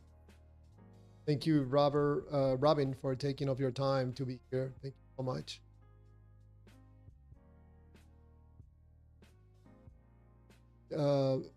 Robert, you were saying about the next live stream? Well, this Sunday is fixed to be an open chat. Anyone and everyone can come up. No one's booked or planned. I did try to do that for the first Sunday of every month. It didn't land on the first Sunday this beginning of this month. It landed on the second Sunday. But yeah, it'll be a completely open chat. Anybody can come in and talk. Nobody's scheduled. But then after that, Kurt's scheduled on the next one, and I think we'll have Robin scheduled after that.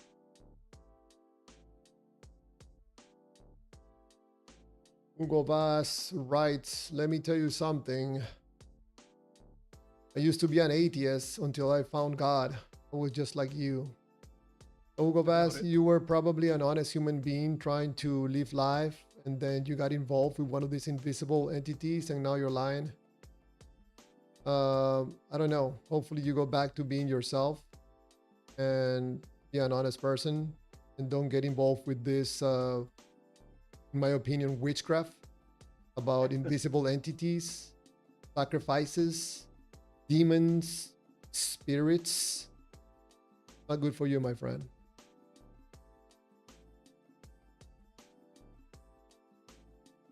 The problem was Panel. His real name was not Jesus. Well, Yeshua, Jesus, however you want to cash it out. I think the Jews would primarily use the name Yeshua, but I think the Arabic, which was likely used if he was a real person out of the Galilee region, it was similar to that pronunciation, but wasn't exactly the same. But I mean, even you have transitions when it goes to the Latin, but the Greek will use it as a Jesus. I think the Hebrew primarily is Yeshua, but it doesn't seem to matter. I only responded that to Spider-Man.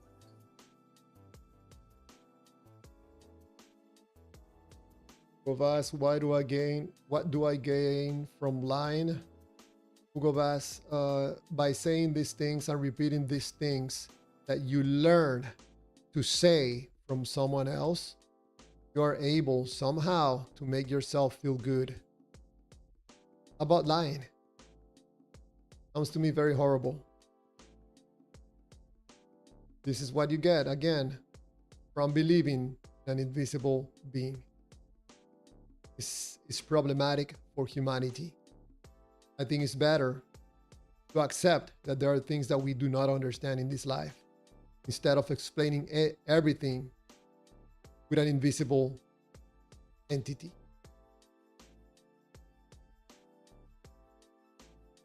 How do we got here? God. Where are we going after we die? God. How did this work? God. Oh, Diva's run out of his script again. Robert, on Judgment Day, you'll meet Jesus.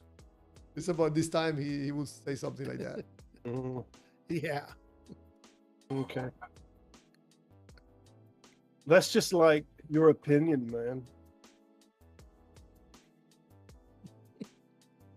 Hugo Vaz, just because you don't understand or see God doesn't mean others don't. Hugo Vaz, that I don't understand much about life doesn't mean I'm gonna lie to myself and other people about some invisible being. I'm not willing to do that. I'm not gonna sell my conscience to one of these currently available gods just to get a cheap good feeling.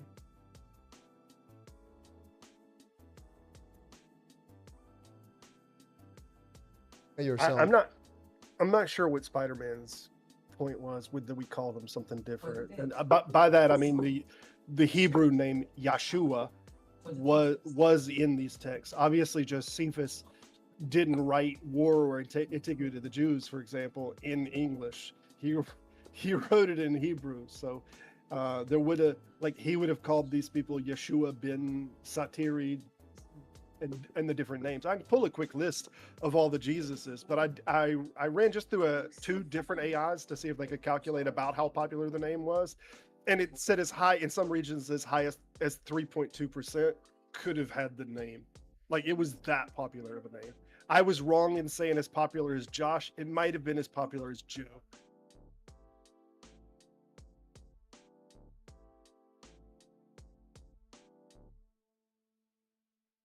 Spider-Man, believers, he calls anyone who believes in God a liar. The Waters, Robert, and Phantom are all. Spider-Man, I call people that lie a lie. I don't like or enjoy calling people something that they're not. It's just that you were brainwashed, persuaded to believe in one of these currently available invisible entities, and you're just deciding to lie temporarily until you realize that you're involved in some type of cult. Once you realize that, and you go back to being yourself. So I'm not calling anybody a liar. If you lie, I recognize your lie. But you yourself, probably you're a good person, acting in weird ways, courtesy of the currently invisible entity that you believe is real. It's not good for you. It's not good for humanity. Go ahead, Robert. I just briefly wanted to give kind of a comparison so y'all would understand what was going on, and that the people that Josephus was mentioning in this text were specifically people that were a part of a rebellion. So Jesus Ananias, which was mentioned in this, he was an apocalyptic prophet who just kept shouting the woe to Jerusalem. Jesus of Sapphias, also referred to as a Galilean rebel leader. Jesus, son of Gamaliel, which was a high priest, and was in some rebellion at the time, as it was defined by Josephus. Jesus, son of Damonus, briefly made high priest. We didn't hear a lot about him. Jesus, son of Gamaliel, another high priest. Jesus, son of Paphabat. These are all during the time, like they could have been alive in 60, 70, and right before 60 and 70. So there were like a lot of Jesuses. They were super popular. So when you start a legend with, hey, there's this guy named Joe, and we call him Joe the Christ, right? Then it's very easy to have all of these different characters and what they've done conflated with Jesus the Christ. So these might be, the Jesus the Christ might be just an amalgamation. And people like Jesus Sapphias, which is known as Jesus the Galilean, which was a leader of a revolutionary movement, depicted by Josephus. This person might have had a big influence on the story that kind of created Jesus. Spider-Man writes, that's okay, Clearwaters. That's your opinion. We think you are a fool. Spider-Man, I don't know how old are you. Probably maybe 15 years old, underage. Maybe when you grow up, you're one of the reasons I tell people try to avoid using profanity, because maybe there are kids like you in the live stream. But I want to tell you something that, I don't know, it's a recommendation only that you remember your entire life. Human beings tend to see in other people what they are not able to see in themselves, or don't want to see in themselves. They see it in other people. That's why I don't call anybody something, because I'm looking at myself in other people. Hey, Diva, in your scenario, how did you know, air quotes, that the brakes were cut? Did you feel it?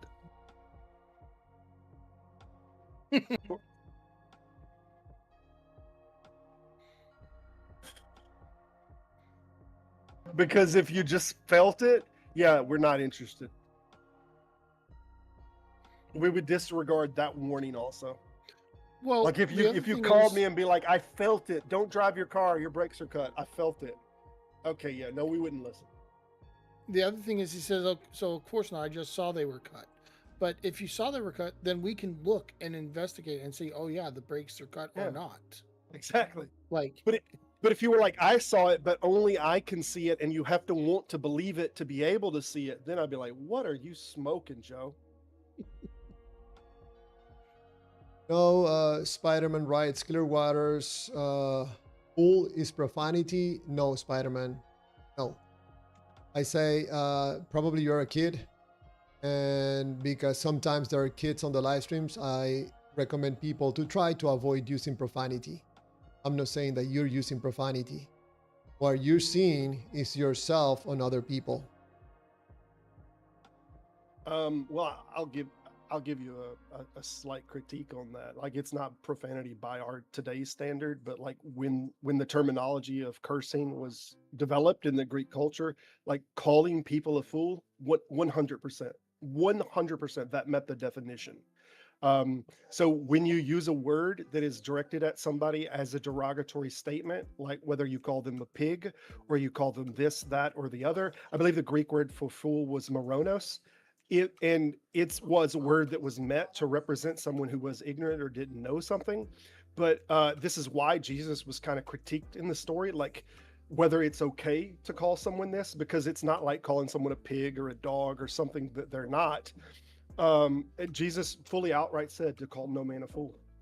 Like, so this was still a part of like cursing or insulting somebody. This fit that criteria. So I think in that time, yeah, that would have definitely been considered cursing. When we use a word now that you think is a profane word, but we're not aiming it at anyone, that's a modern ideal of what cursing is. That's not what that concept at the time was.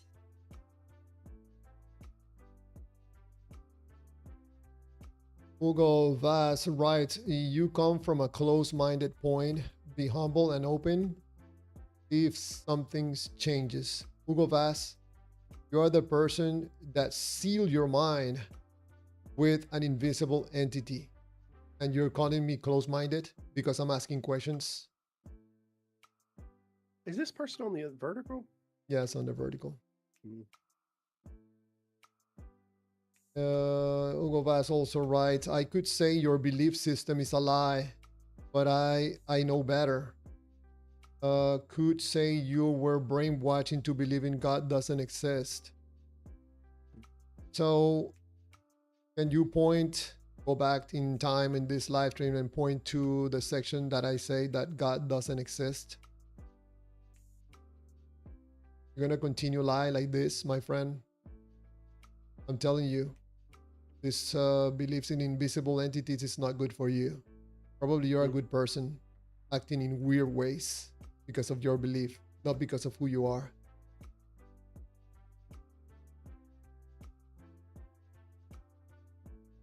Yeah, I agree.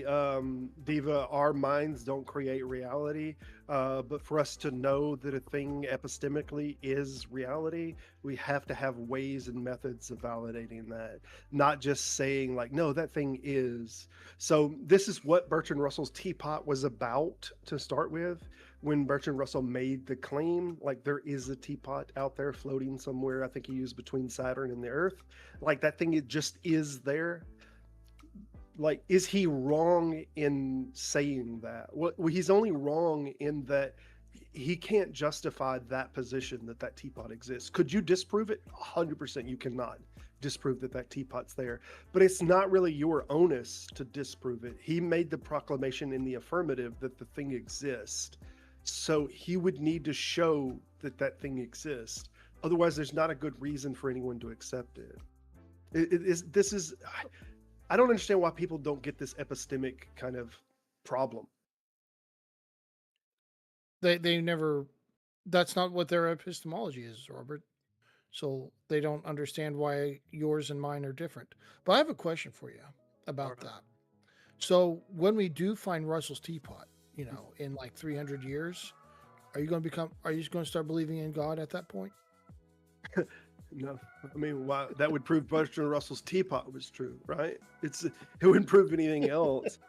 But I'll say this: it depends on the version, because I think he said it two different times, and I think one time was like between Earth and Saturn, and I think he did it once in a book and once on a video review. Like I know that it's crazy to think Bertrand Russell was on video, though he was on black and whites. But if you're talking about when he said in between the Earth and the Sun. I feel like there's a way to calculate whether a gravitational force would have pulled that in by now over this period of time. If that makes sense. Wouldn't it depend on how fast it's orbiting the sun? Yeah, it would depend if it's got some kind of orbital line. Yeah, a lot of things would depend. Yeah. Hey, guys, I just wanted to point out that Diva is doing the Ray Comfort script to Robin Webster. Oh, is he? She's not going to stand for that crap. How many times have you lied in your entire life? This is pure Ray Comfort script. Yeah. Semantical ladder. Let's walk this way. Eat this carrot, then this carrot, then this carrot. Now I've got you to the pile. He's asked the second question. She didn't even give an answer for the first. He can't help himself. Diva, you're listening and watching way too much Ray Comfort. People can see I'll answer all your away. Questions. Play the semantic game with me. I want to play. I don't know. A lot of times I lied. Don't really have a count. Let's see. Next one. Have you ever stolen anything regardless of its value? Yeah, I took a pen and realized that I had took the pen and I thought it was too much effort to take the pen back. So I just throwed it on the desk. Next question. How many times have you cursed during your entire life? What? Very few. I don't think our definition in you. Oh, did I skip one? No, I'm just saying that's not one of the questions. No, I don't know. Yeah, it is. Yeah, it is. He says, Diva, how many times have you cursed during your entire life? Yeah, I know that's not one of Ray Comfort. Ray Comfort says take the Lord name in he's vain he's because the Ten Commandments says take the Lord name in vain. It doesn't care about cussing. yeah. That's true. That's true. This is a deviation. This is a deviation, man. Uh, Hugo Vaz is asking, so you believe God exists? No, Hugo Vaz. I believe there's a possibility that there's a God out there, but I just really doubt that the God of the Bible is real. It's very easily offended. It's more like a tiny, whiny God. This is someone else's representation of a God that I'm not willing to accept. I don't like other people to tell me what God is. If there's a God out there, probably I would like to find out by myself and ask questions and try to explore and discover God. If you want to park yourself in this life and accept someone else's idea of God, that's your prerogative, my friend. Very tiny God from the Bible. I think what would have been a more honest line of questioning from Diva was, have you done one of these supposed offenses that wasn't towards a person, that it didn't particularly hurt a person? So if you pick one like, did you keep the Sabbath holy or something like that, it wouldn't be towards a person. It would be an offense towards the God. And then the follow-up question would be, did you feel guilty about that? No. No, because it wasn't towards a person. Like, it's just towards a conception. All of these things, like if you steal from someone, like there's something that you've done, there's an offense towards that person. If you cursed someone out, there's an offense towards that person. If you touched your wee, oh no, I offended, who did I offend? Jesus. Yeah, we would not be convicted by that. Hugo Vaz is asking, what makes you think God is a whiny, tiny God in the Bible? Hugo Vaz, it's very easily, at least in my opinion, to see that the God of the Bible is a ridiculous God that is easily offended and he gets upset and jealous. It sounds very, very much like a human being. Just by asking yourself questions, you can use these questions of this live stream to ask yourself. I used to be a believer. If you don't know that, I used to be a believer for many years, carrying my own Bible and join very other groups, religious groups.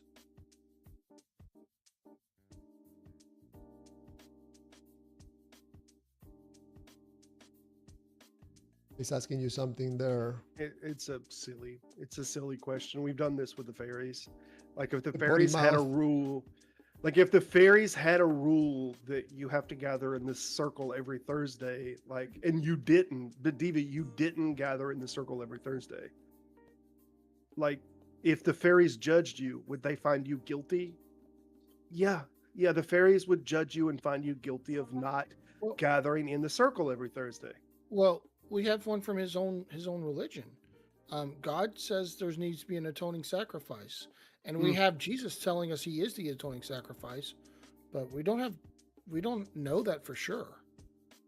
Like, it could be Diva is really making God angry by not doing the atoning sacrifices. It could be. Cussed, not cursed. Well, I mean, cussed is not a term that's in the Bible at all. So I cussed. Yeah. I didn't use my blinker. Is there a particular verse for that you're going to condemn me with? Cussed is a modern term. It's not a thing that you have a basis to condemn someone or say there's this verse that says you did this sin. In the same way that you can't find the verse that says, aha, you didn't use your blinker.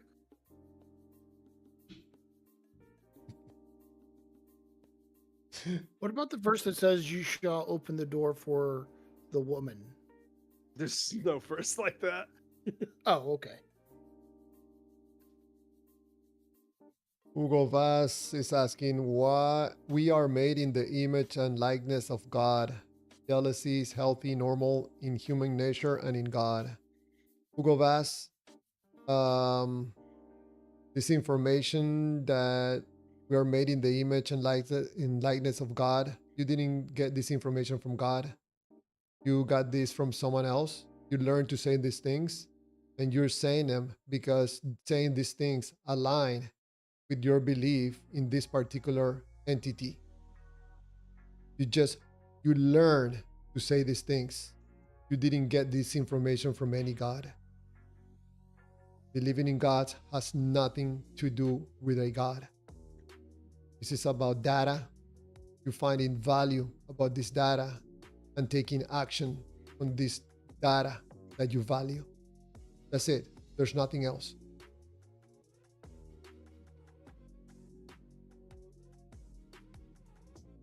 Excuse me. Yeah, I don't know. It's so weird. Like I can literally replace God God bless with you, fairy. Robert. Yes, yes. Gesundheit. I could really literally replace every argument that Diva's making with fairy, and it's like exactly as valid. Like if you are guilty, should Thumbelina reward you with good magic place or bad magic place? Answer that question, Diva.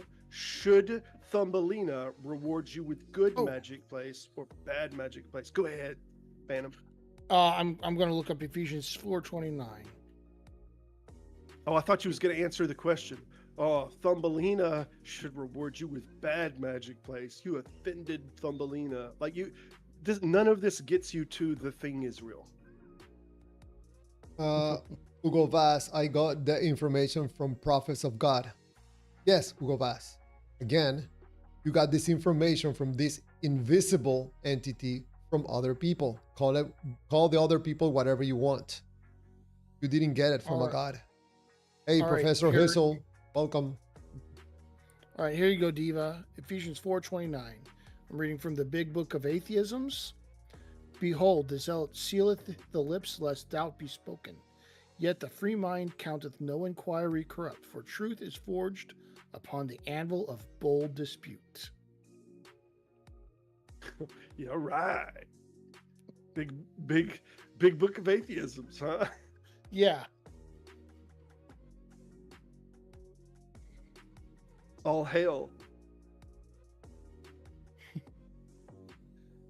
Spider-Man. Spider-Man doesn't care what the Yeah, atheist book says. We don't care what the atheist book says, Phantom. No, Oh. Spider-Man, you don't care about anything that talks against Well, your belief well, in the God.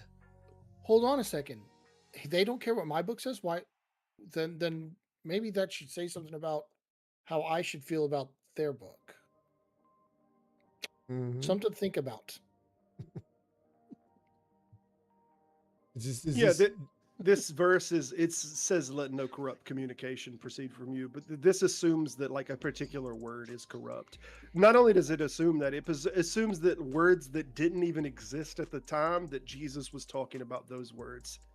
So like if I say, dare I say the word shit, that word is like, that's a corrupt word, even though it didn't exist when that was said.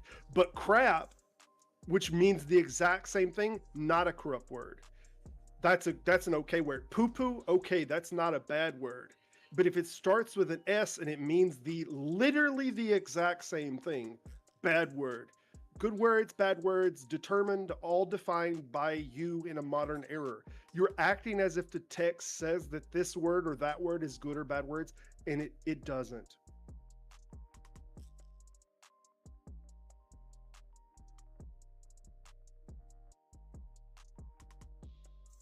TXDAP, you all have some strong unbelief.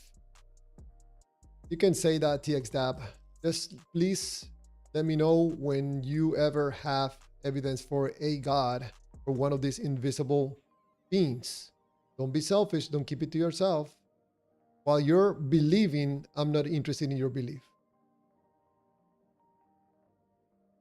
Yeah, Spider-Man's just repeating it. It's what is the cognitive dissonance here? I don't understand.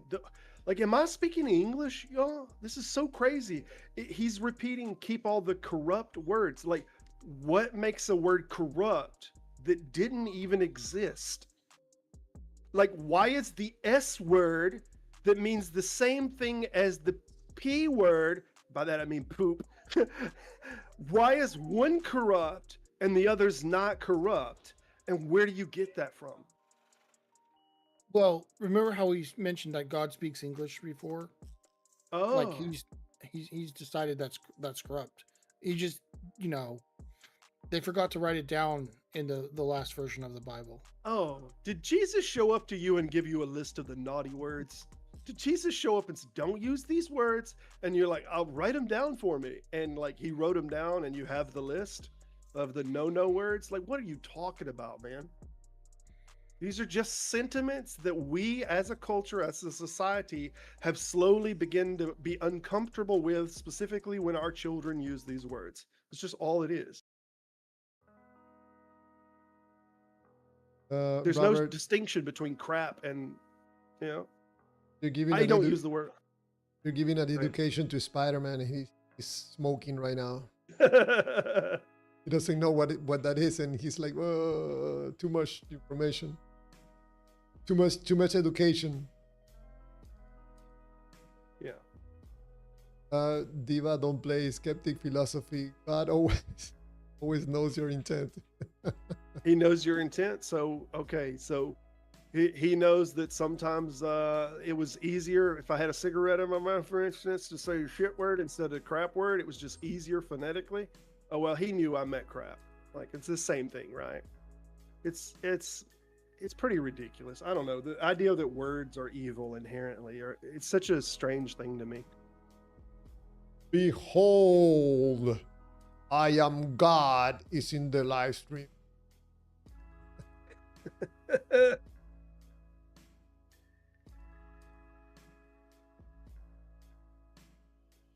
Spider-Man is asking, is it wholesome and helping for building others up? But that question is in reference to. That's in reference to a term that Paul used.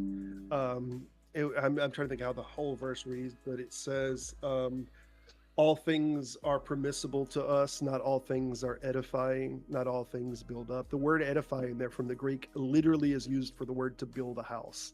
So we translate it as edify in the KJV and other things, or some might use it like the ESV will say build up. But the ideal is it helping make you a better person or build you up? Do you think bad arguments fall under that? You're right. I would say, do bad arguments help build you up? That's a fantastic question. I wouldn't think so.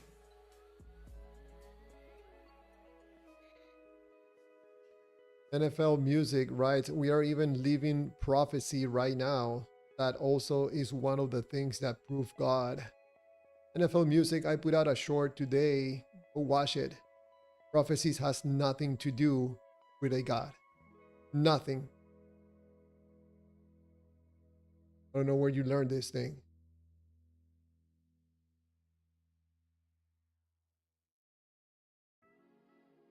Yeah, I mean, if people don't do anything else after the show, go look up what makes a curse word in the Greek time. Like biblically, what would support something being a curse word? Like Google it, like dig into it, read like the ideas, read the Talmud on their view of what cursing was, like the Jewish people, early Greek Christians, like what their view on what cursing was. Understand the change. Like we now think particular words are just intrinsically or inherently bad, and that's just not how it was. So when you use these texts and you use just the super vague text like corrupt, oh, it's corrupt, like you're implying your own version of what you already think is corrupt, and you're saying, oh, it must be talking about that thing that I'm already thinking.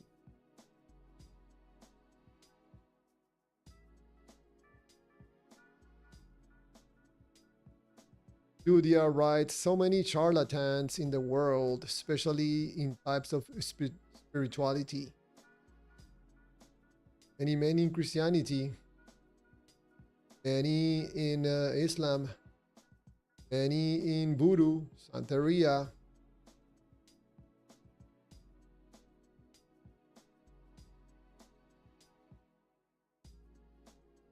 The real Indiana Cons brew to NFL. BS alert.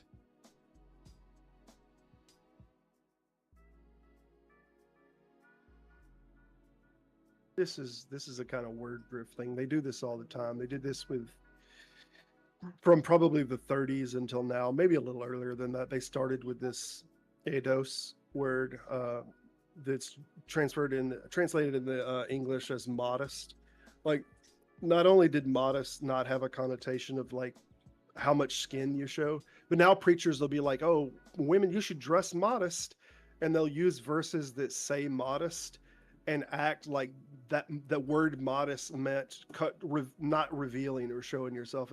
And modest was just, it was a word that meant of humble origins or of impoverished origins, not braggadocious, right? So if you could live a modest life, it had nothing to do with showing how much skin. But they used these kind of verses. Not only did it not, like if you read the textual history of the word in the Greek or in the English, that's just not what it meant. But now they take their ideas of you should not show your belly button, and they'll use a verse like, "Oh, see, don't dress modest," and they've given a new meaning to that word that was nowhere in the original word. And then they say, "Oh, you see, here I have the text that says it." So when you take a text that says don't speak corruptly, like you now think that specific words are corrupt, and now you use that to define.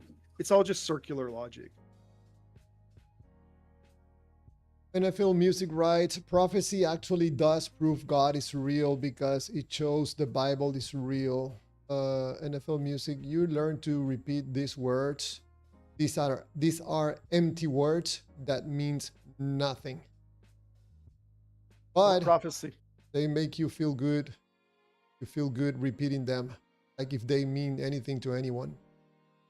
It's so weird, the prophecy thing, to me, because I can come up with a different explanation for how the prophecy came, even if it were true. If it were true, and it's being fulfilled, I could come up with a different explanation. You have to presuppose that God can do prophecy, and only God can do prophecy for it to even be Yeah. evidence. Yeah. In case you have not seen it, there's a video on my channel where I present information that the Simpsons are more accurate in prophecies than the God of the Bible. Hey, that's pretty valid. I mean, I've seen a few YouTube videos on them kind of making nods and like they predicted 9/11, man. I've seen that one. You seen Donald Trump coming down the stairwell and all, right? And he had become the president. This is older. I think their predictability is better than anything we've seen come out of the Yep. Bible. They're giving names and everything. God doesn't do that out of the Yeah, Bible. yeah. Go watch it. Go watch it. There you have it. Simpsons are from God. Open and shut case. I live my life by the Simpsons. I don't know about you.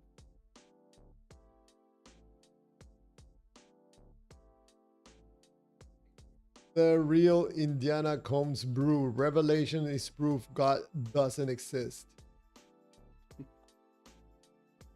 Mr. Hazel, I think the scholarly consensus is that Revelation was about Emperor Nero. Yes, that is the consensus. Overwhelmingly. Hey, look at that. What does it Look mean at by that. No, not that. The next thing from the Simpsons demonically prophesied too. That should be proof too. Like, didn't we just? Wasn't I saying earlier that they would just anything that seems supernatural? It's either God or it's demons. Yep. There you have it. It didn't take too long for someone. The Say same that. way physics demonically do it. I don't understand. Well, it's not Revelations like in total, but like when you talk about the main characters of Revelations, that was the kind of the grand beast and the mark, right? No. I'm talking about the same way physics demonic. I don't know what that. Yeah, I know what means. you're talking about. I know what you're talking about. But Oh, okay. Professor Hizzle mentioned in here, I think the scholarly consensus is that Revelation was about Emperor Nero. Like not all of Revelations, but specifically the terms about like the beast and the mark of the beast. Like the mark of the beast was the not grammaton. I'm trying to think what the darn name is. The gematria. The gematria is when you take a name and you put it into a letter form, or you put it into a numeric form. So what's weird is we had Niram was the actual in the Greek. It would have been Niram, and that Niram would have transferred into 666. But in Latin, they said Nero, and that's why the Latin books didn't actually have that number as 666. They had it as 616. So we know that the Greek did him as 666 because they called him Niram, and the Latin did the number as 616 because they called him Nero. So it was definitely the mark of the beast. It was talking about Nero. I don't know if NFL is trolling or what.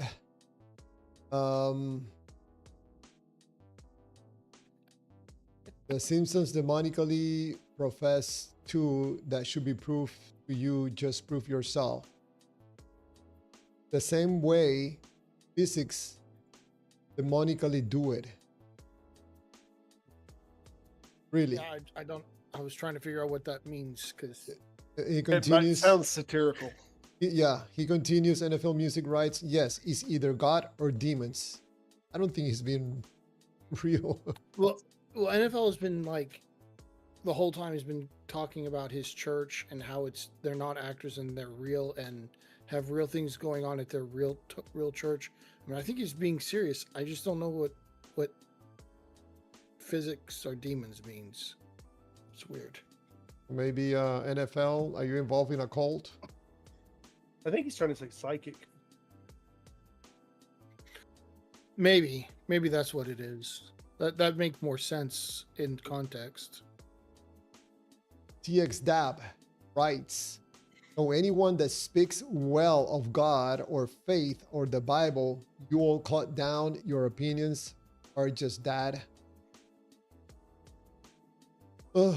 No, not just that. Like, if anyone tells me that they believe this thing, but there's no good, like it's an invisible thing and there's no testability, falsifiability. Like I slowly but surely begin to like if someone was in here right now telling me about like, look, dude, I'm pretty sure I saw fairies in my garden. I'm pretty sure I saw fairy footprints. Like, would I slowly but surely like downgrade what I think of them intellectually?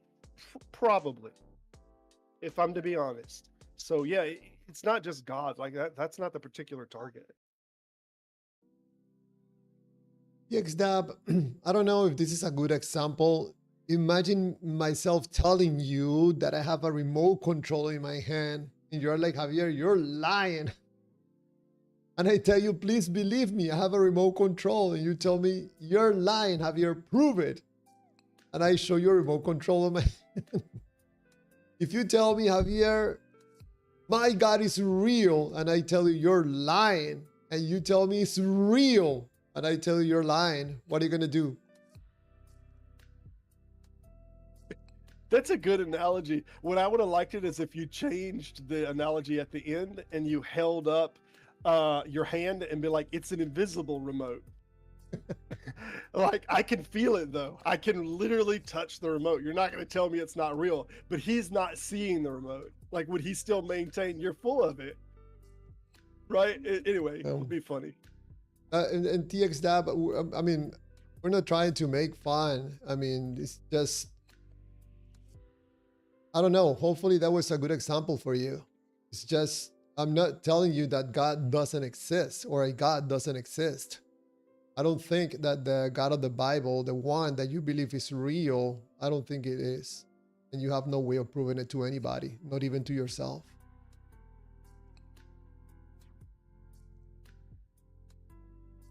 So all I'm asking, TX Dab, is how about we are a little bit serious about this beliefs about invisible entity.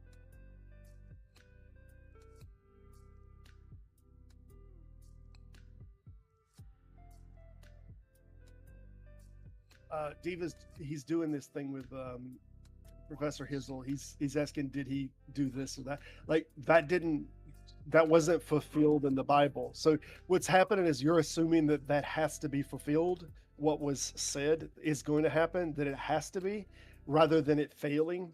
So that's why you're saying since that didn't happen, then that's not what God meant. So it's like if somebody prophesies something and then that prophecy doesn't happen, if you take the position no that it just has to have happened, then you have to reimagine it a different way, right? So this is why like people try to understand text inside of the context of their time. So the other verse in Revelations that talks about the statue coming to life, modern people now, apologetics, will take this position and say the statue that comes to life, like this is an AI. This is talking about like AI robotics. This makes sense because it's a non-human thing that the writer could have only thought like this is a statue. That's all that they could have understood it as. But this is a modern lens that now you know AIs exist and you know robotics can exist. Now you can begin to interpret that thing that way. But that means for 2,000 years, the people who read that and had a particular understanding of what it meant, they were wrong. So that's the problem. You're always interpreting these things in light of what you presently think is going on. So there's never a failure point at which you say, "Oh, the prophecy, it just didn't happen."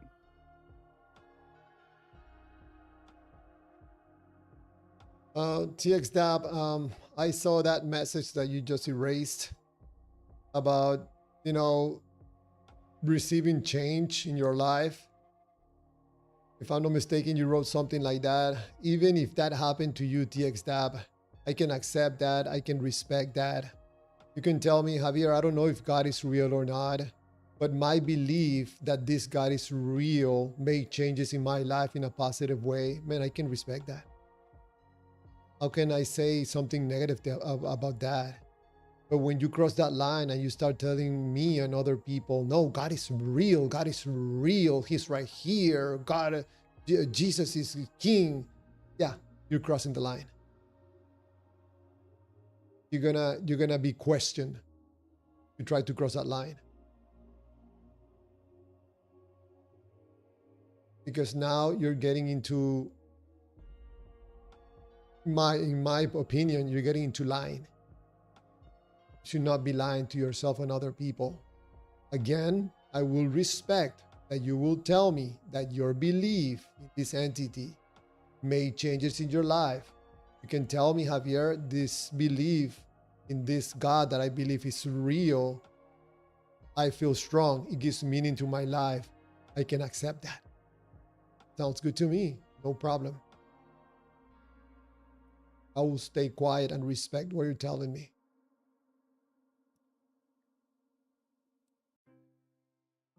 30 more minutes for the end of this live stream. Man, it's been 2.5 hours. Incredible.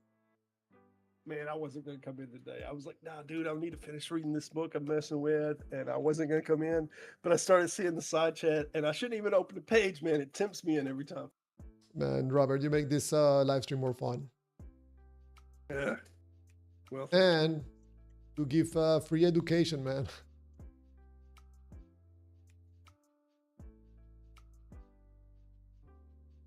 Yeah, it's just interesting to see the mechanisms. Like, there's a mechanism that we want to engage with that is like, how do you get to this conclusion, to that conclusion? And like, what's the value of this thing or that thing in terms of it determining what reality is? And we're trying to like find a method that you could get to a conclusion using reason.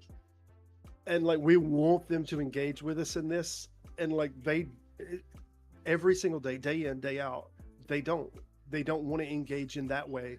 They want to engage in it instead of like giving a good logical premise for why they believe this thing. They give more of their confidence. They project confidence. They project like, you'll see in the end, like, I know, like that word "know" doesn't even mean what they feel like. They're just betraying a lot of confidence. They're saying, I have a lot of confidence, like complete and utter confidence. But they're not engaging with a criteria to, like, if you told somebody, I know this guy is guilty, and the judge was like, based on what? Like, would you tell him the things that you've been telling us? Would you tell him, like, I just felt it? Would you literally tell that? I mean, in any other thing that someone was asking you to prove something, would you do the semantics and the rhetoric that you've done in here? And it seems like no one would, right? It would be embarrassing to use this kind of rhetoric. You would either say either I can prove it or I can't prove it, and it would be done at that.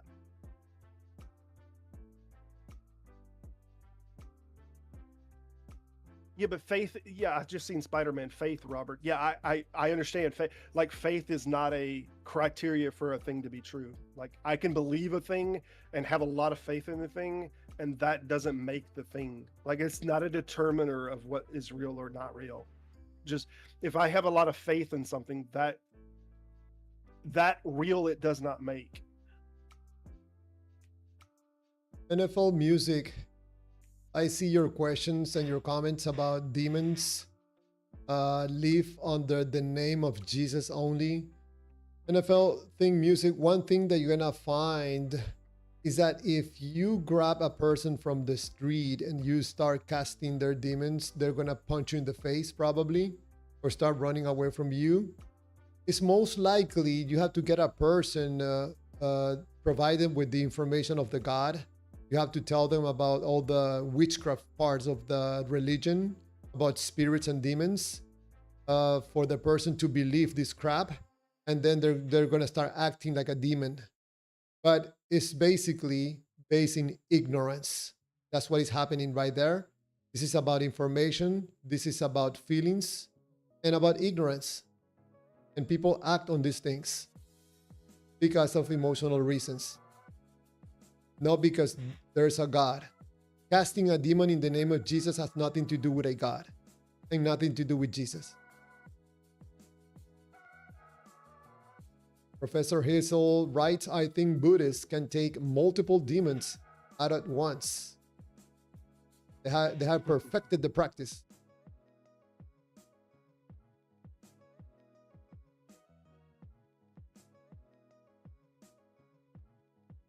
Yeah, it's a weird thing, Diva.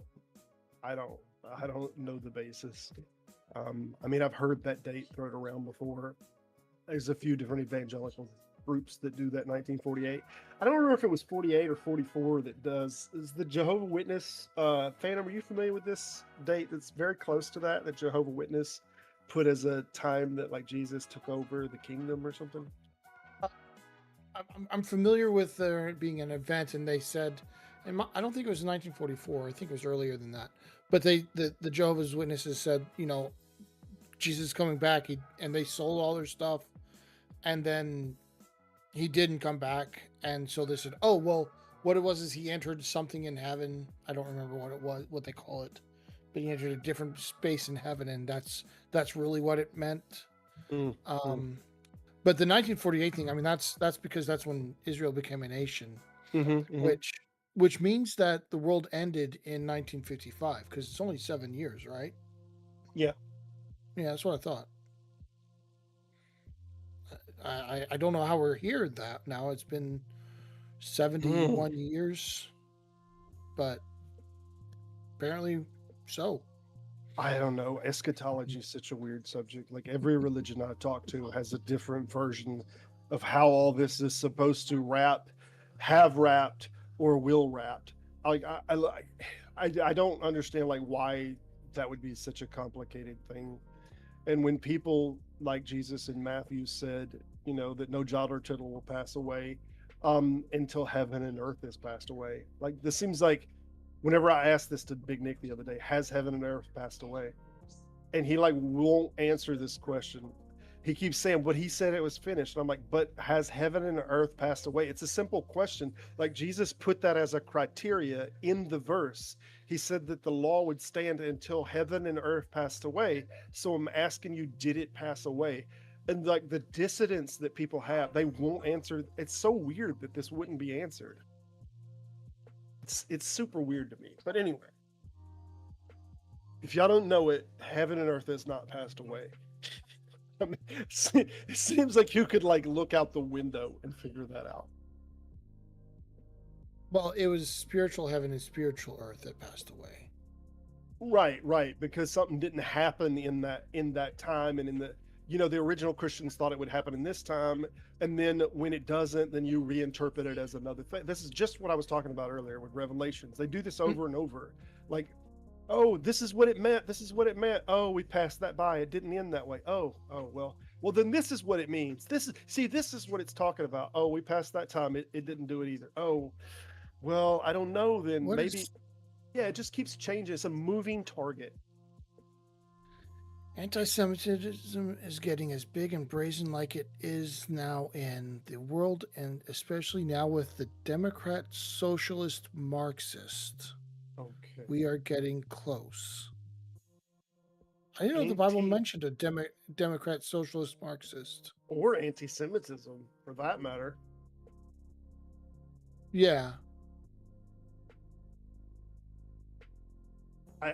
As the Jews are still God's chosen people, I thought it was now whoever accepted the name of Christ. Like, I don't know why y'all are still giving that group a coveted position. Like, I don't understand. Like, there's nothing textual. It seems that you can, from the New Testament, that you can doctrinally say that those are God's chosen people. Anyone who accepts Christ now as God's chosen people is the ideal of grafted into the vine, Well, you still have to have Israel to get the third temple. Oh, okay. And because the third temple has to be there for the beast to sit on the Holy of Holies and declare himself God. Yeah,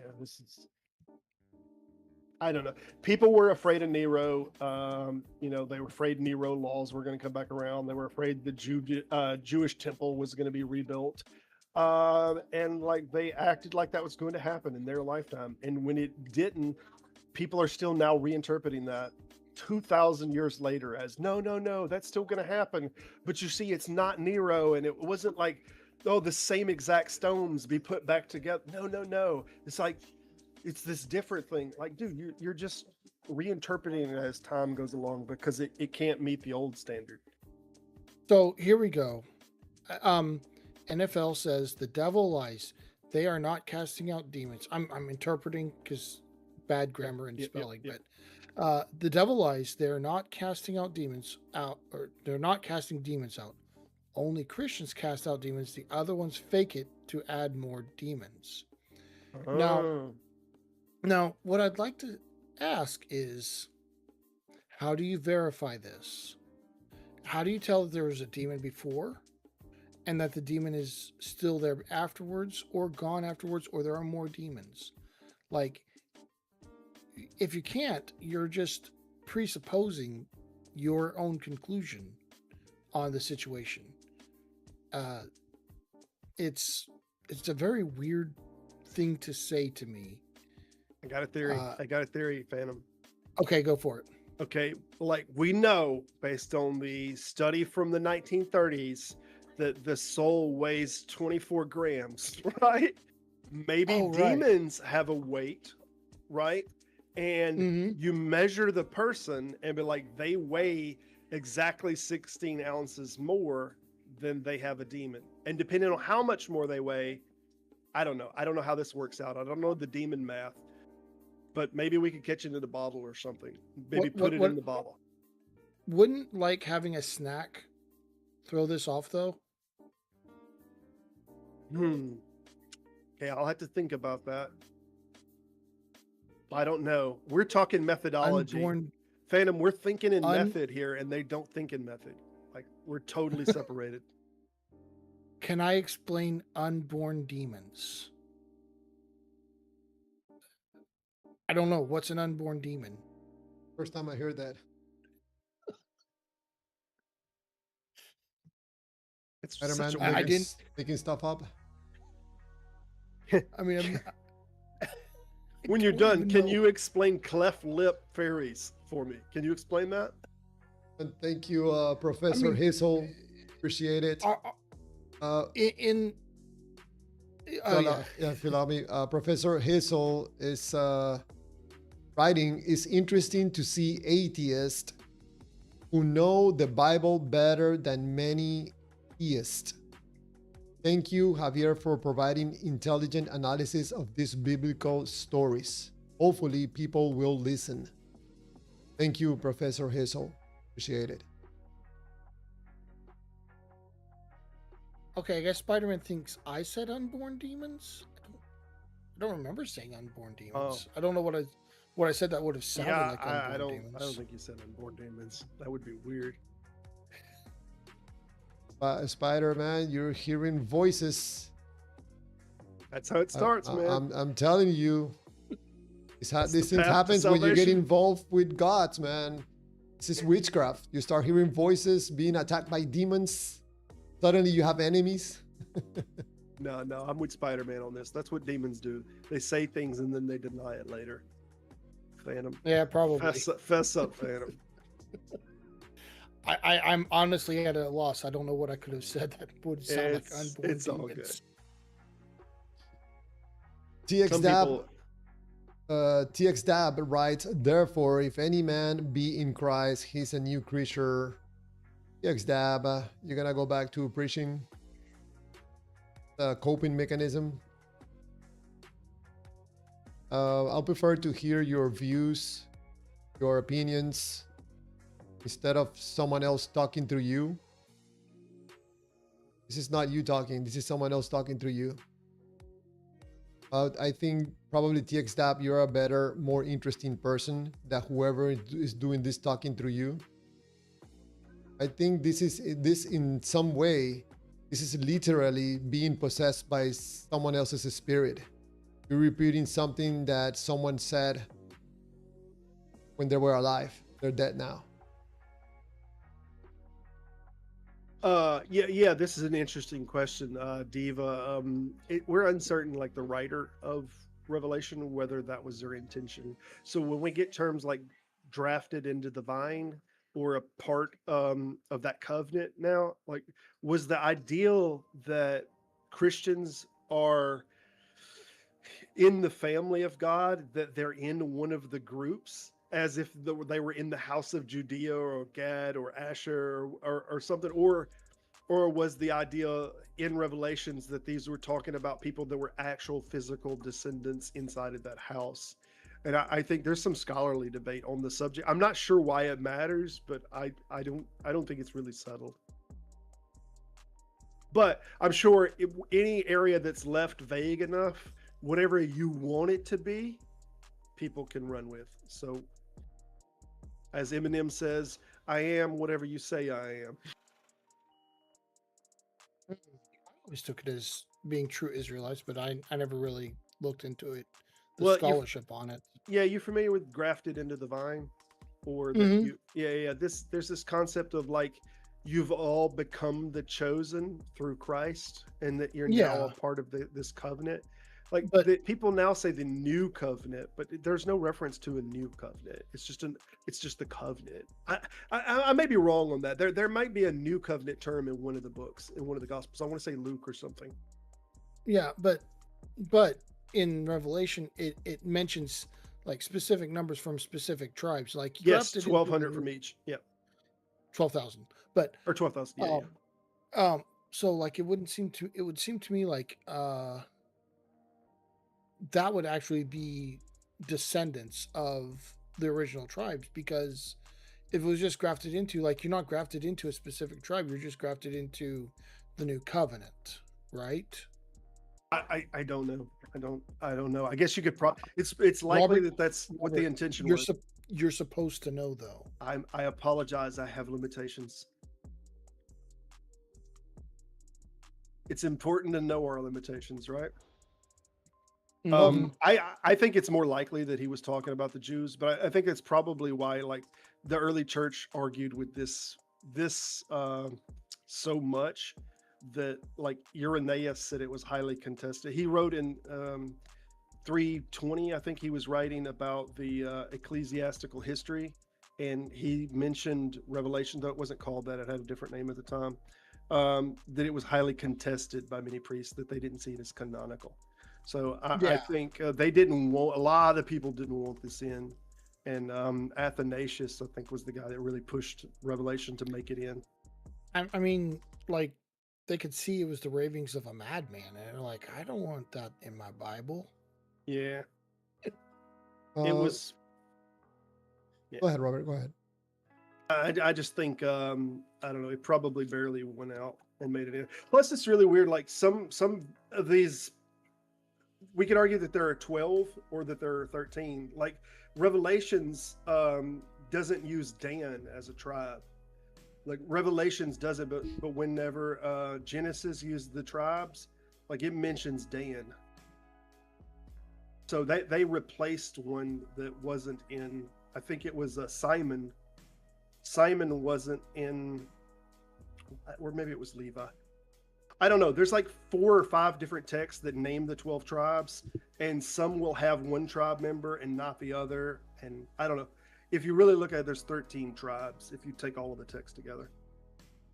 10 more minutes until we finish the live stream. Out of Babylon, you wrote, all of us are here today because someone who loves us. I think you're absolutely accurate about that. I think that the closest thing I know about love comes from my mom, taking care of me when I was not able to take care of myself, and of course my dad.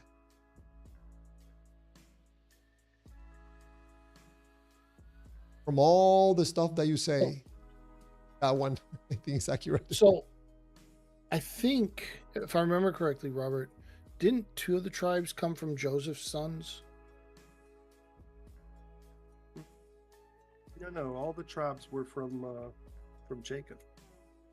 I thought I remembered there being Joseph's sons provided 2 of the tribes at some point. Well, there's definitely 13 tribes mentioned in the Bible. I actually just pulled this out from underneath my cat. I wrote this, I kid you not, 20 years ago. I was trying to figure out the gist of this problem with the tribes.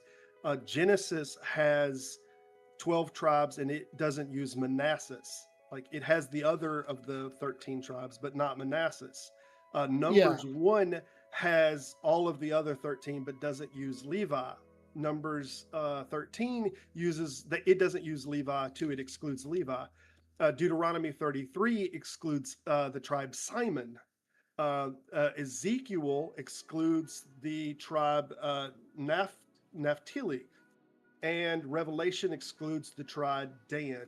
So there really are 13 tribes, and like every book that mentions the tribes, they'll exclude a different tribe member. But everybody acts like, oh yeah, there's no problems here. No contradictions. No, they're 100%. There's 13 tribes. And some books will exclude one of the 13, and it's never consistent. Every book will exclude like a different one of the 13. Yeah, I was thinking Manasseh was one of Joseph's sons and not Jacob's son. Professor Hazel asked, why would someone take pleasure in watching someone else suffer? That's a bad thing. I think, Professor Hazel, in my opinion, when it comes to God, and you say something to someone that believes in an invisible entity and they are attached emotionally to the idea that this entity or being is real and loving, you're attempting against their emotional attachment of this invisible entity that makes that person feel good. So it's understandable that if you say something that attempts against that source of feel good that I call it, they will want you to get in a negative feel state, make you feel bad, or see you in a negative light in somehow. That way, you will stop threatening their source of feel good.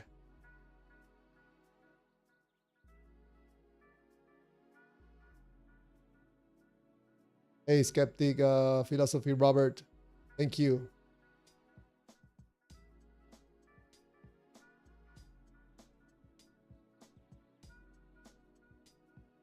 Okay, I just looked it up, and Manasseh and Ephraim were Joseph's sons, not Jacob's.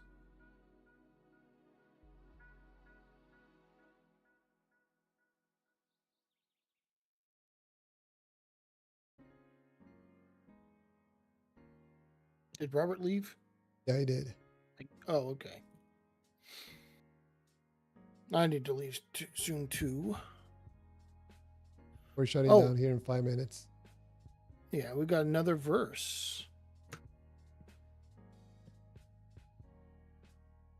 All right. I love me some verses. NFL music, you're 22 years old. You're too young to be involved in a cult, my friend.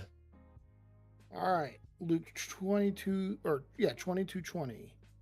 Verily the priest did sanctify the drinking of blood and the broken flesh, binding the simple in a covenant of dust. Yet reason seeketh no life in the grave, but in the living mind.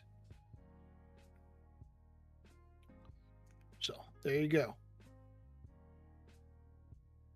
Look up hell testimonies, bro. You'll see.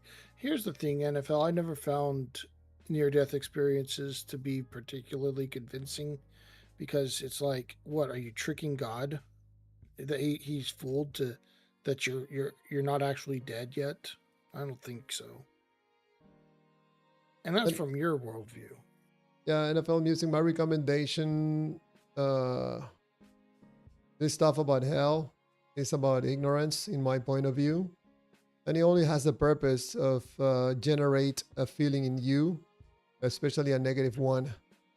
It's important to be able to get people into negative and positive feel states. That way you have control of a person. You have control of the data and you have control of their feelings. You have control of the person. So most likely you're being controlled right now by some doctrine. Maybe Christianity, or I don't know, maybe Voodoo or Santeria or something like that.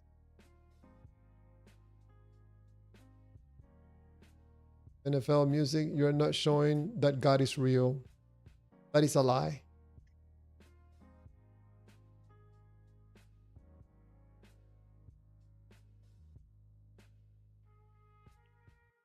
It seems to me, NFL music, that courtesy of the God that you believe is real is very easily for you to lie. That's not good, my friend. I suspect you're a good person.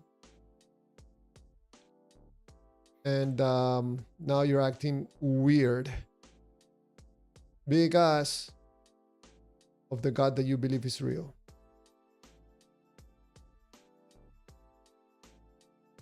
Judia, OMG, I watched some videos once about people who had gone to hell. It can feel convincing and scary. Yeah, Judea and FL, go watch a video that I made about Manny Pacquiao. Supposedly testimony about God showing him heaven and hell. I couldn't hold my laugh making that video. So NFL saying, how come they're all similar? But they're not. That's the problem. Like, you'll get people who've not been raised in a Christian environment, and when they die, they experience what the afterlife is in their culture. They don't see heaven, they don't see hell. They may see nirvana, they may see that they're going to be reincarnated. Like what you're saying doesn't work. It only works for, the Western cultures where Christianity is dominant. And that's why it's kind of not very convincing, among other things. No, Spider-Man, right? Proof is a lie or false, Javier. No, Spider-Man, you're the one making the claim that some invisible entity is real, and I'm telling you you're lying. Prove me wrong.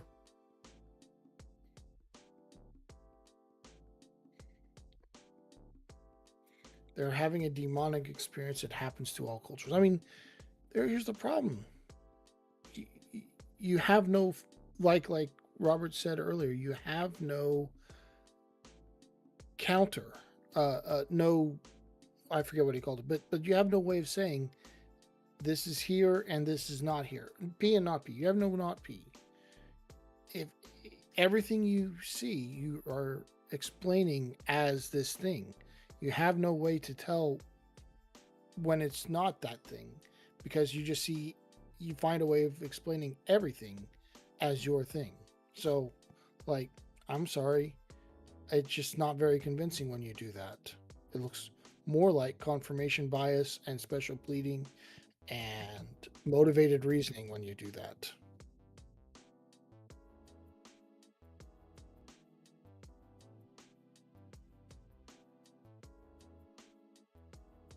No, Spider-Man. Spider-Man writes, prove that our personal experience are false. No, Spider-Man, prove that you're not lying.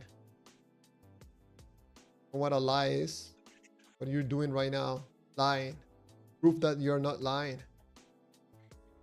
Well, I have no doubt that Otherwise, they had. say it again. I was going to say I have no doubt that they've had personal experiences. I've had personal experiences, but the question is, what do those mean, and what do they tell me about anything? And what I found is they don't mean a whole lot, because other people have personal experiences and come to different conclusions. So personal experiences is not a good method for coming to conclusions. I think Spider-Man Phantom X is telling you in a very nice, correct way. The way I tell you, you're lying. And you can prove me Well, wrong and teach me a lesson. to me, I don't like to say people are lying, because lying is like saying false things with an intention to deceive. And I don't think anyone's trying to deceive me. I think they are mistaken, but they're not intending to deceive me. They're telling me, they're reporting to me their honest beliefs. I have no doubt of that for the most part. That one I have to disagree, Phantom, because if someone tells me having a personal relationship with God and I tell them you're lying, they just can easily prove me wrong and show me this relationship with the God, show me the God, or point me to the God, or give me something that tells me that the God that you're saying is real. But they're not able to say that, and they continue saying it. That's dishonest. They're lying, in my point of view. Sure. I understand that point of view. It's just not one I hold. I think the psychological effects of indoctrination and delusion and just believing things are more powerful than just a simple, show me, not being able to show someone else doesn't change your beliefs. It's just, I think they're more stable than that, and I wouldn't call someone a liar just because of that. Yeah, I I'm would not. call now I would call someone a liar if they say atheists believe this, and I say I'm an atheist and I don't believe that. If they then continue to say atheists believe this, that's a lie, because they've been corrected about someone else's opinion. But on their own opinions, that's a little bit different to me. But if you tell me, Phantom, that you are 100 years old, you're telling me a lie, right? Mm-hmm. And I tell you, Phantom, you just said a lie. You're lying to me. That doesn't make you a liar, right? That you say a lie, that doesn't make you a liar. If I say something false, that doesn't make me a liar, because Mhm. a liar is intentional. I have to be saying something false, know it is false, and trying to deceive you. Or I just have to be knowing it's false. I have to know it's false and say it anyway. And that doesn't, just because someone told me something is false doesn't mean I believe it is false. Or So like, if you continue to lie about many different things. well, I mean, what if you continue being mistaken about many different things? Yeah, if you intentionally uh, not tell truth about many different things, someone could call you a liar because you're doing this over and over and over again. I mean, What it what depends. Like if you know it's not true, you're lying. I agree with you. But if you believe it is true and you're saying it, and someone keeps telling you, well, you'd have to say, well, I believe this person, and therefore I believe the thing I said was false. But if you don't believe the person, you still believe the thing you said was true. Like to me, lying means you have to, you can't, you're not lying for saying false things. You're only lying if you know it's false when you say it. If you believe it's false when So you say it. two things. That's one of the reasons I don't call anybody a liar. I tell Right. them you are lying.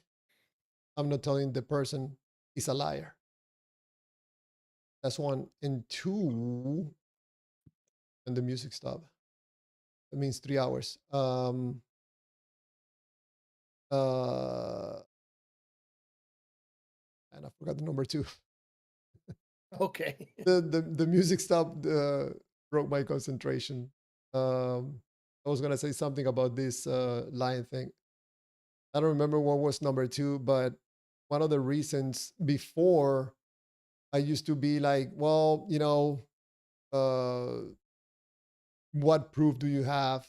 I'm taking a different approach about this. I'm telling people you're lying, and I'm giving a person a chance to prove me wrong and make me shut up. And by providing information that what they're telling me is true, and then the next day they tell me the same thing without providing any proof. I think what you're saying is that they really believe that what they are saying is true. At what moment does it become a lie in your view? Because they keep doing it over and over and over. When someone is telling them you're lying, you're not providing any evidence at all. I don't Nothing. know. Zero. Yeah, I don't know. Like someone like, let's take Diva for instance. Like I've interacted with Diva for months now, and he has said the same things over and over again, and not been able to back up any of his claims. But I don't think he's lying. I think he honestly believes the things he's saying. Um, and I don't know at what point do I say someone's lying. There are people I think are lying, um, and lie regularly, but I think most people don't. I think people are much more honestly mistaken, and very like strongly dogmatic in their beliefs than they are lying. And when you're dogmatic in your beliefs, it's really um it, it's really hard to change those beliefs. And you don't even want to. So I don't know. I think look, I can give you an example of someone I do think is lying, and that's Kenneth Copeland. I think that guy's a liar all day long. Um, How can you so tell? How can you tell that he's lying? um, it's mostly vibes. I don't have any specific thing that I could point to and say this is why he's lying. It's a vibes thing. I would say his the way he is so blatantly a grifter, and just like, yeah, I need you to send me your rent this month so that I can buy a third private jet. Okay. Yeah, you're not doing this for God. You're a liar. You found out a way to get money and get lots of money, and that's what you're doing. So when someone say that they Phantom, you're incorrect about saying that Kenneth Copeland is lying. Sure, I could be wrong about that. Are you wrong? I don't. I mean, I so think you're I getting don't my know. point. Yeah, no. I mean, I don't know that I'm correct. I this is a vibes thing, and Kenneth Copeland would deny it, of course, but you would expect him to because his entire uh, ministry, his entire organization relies on him lying. Um, so yeah, I mean, I can't prove it. It's an internal epistemic stance that he has compared to what he says, and I can't prove what his epistemic stance is. I just feel like he's lying. I don't feel like Diva is. But you don't have to prove it. The person has to No, prove I it can't. that I they're don't know. not I lying. don't. How do you prove that you're not lying? Yeah, exactly. For example, right No, now, I'm sorry, go ahead. how do you prove that you're not lying? eh, that you're. How do you prove that you're mistaken and not lying? Okay, so That's the if question. so if I tell you, I'm gonna tell you a truth or a lie right now, okay? I Okay. have a bottle of spray alcohol in my hand right now. Okay. I telling the truth or So am I lying? I don't know. I can't see your hand. That's that's a little bit different because you're on video. You could show me. How can we It's determine if we want to determine if I'm telling the truth or lie, what would you do? okay. So what I've said all along since we've been talking about lying is it's not about whether what you are saying is true. It's about what you believe. If I say that if I believe that Kenneth Copeland is a liar, if I'm wrong, I'm mistaken, but I'm not lying because I believe that. I believe that to my it's there's no doubt in my mind that he's a liar. So when I say he's a liar, if even if I'm wrong, I'm not lying. I'm just mistaken because lying is an intentional misrepresentation of your belief state. So if you showed me that you had a bottle in of I don't know what you said spray alcohol. I don't know what that is, but Yeah, you had shown me you a had a bottle of alcohol. Yes. okay. If you showed me a bottle of alcohol in your hand, you would be definitely telling the truth. Well, most likely. It's unlikely that you would think you don't have a bottle of alcohol in your hand, lie to me about it, and then lie to me about your belief state, and actually have a bottle of alcohol in your hand. So if you said I have a bottle of alcohol in my hand, and then you show me, I'm like, yes, you have a bottle of alcohol in your hand. You are telling me the truth. Now, if you didn't have a bottle of alcohol in your hand, that doesn't mean you're lying. You could still believe it. You could be having a hallucination that you do have a bottle of alcohol in your hand. You could believe that. And then if you do that, you're not lying to me when you say that. You're just wrong. So You're as it seems to me, Phantom, that not approaching the finding out or asking the question if I'm lying or not, if you're not taking any action towards that place, nothing is going to happen. But if you decide from your own decision to call me, tell me that I'm lying, I have an option to tell you, okay, I don't care. Or I tell you, hey, I am not lying, I'm telling the truth. And you continue and tell me, Javier, you're lying. You don't have a bottle of alcohol in your hand. sure. I mean, I don't try to assess people's internal states for the most part. If people say this is what they think, I believe them. Um, and what I'll do is, well, why do you believe that?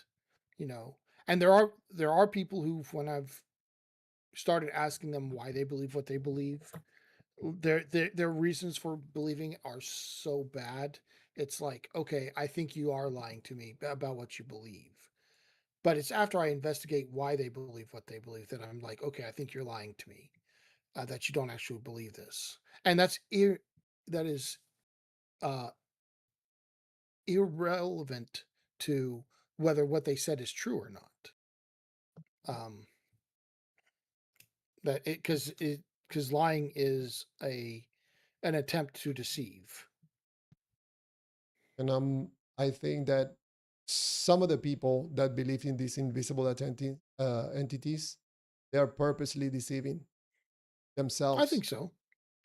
Uh, I don't think you can purposely deceive yourself. You know if you're lying to yourself.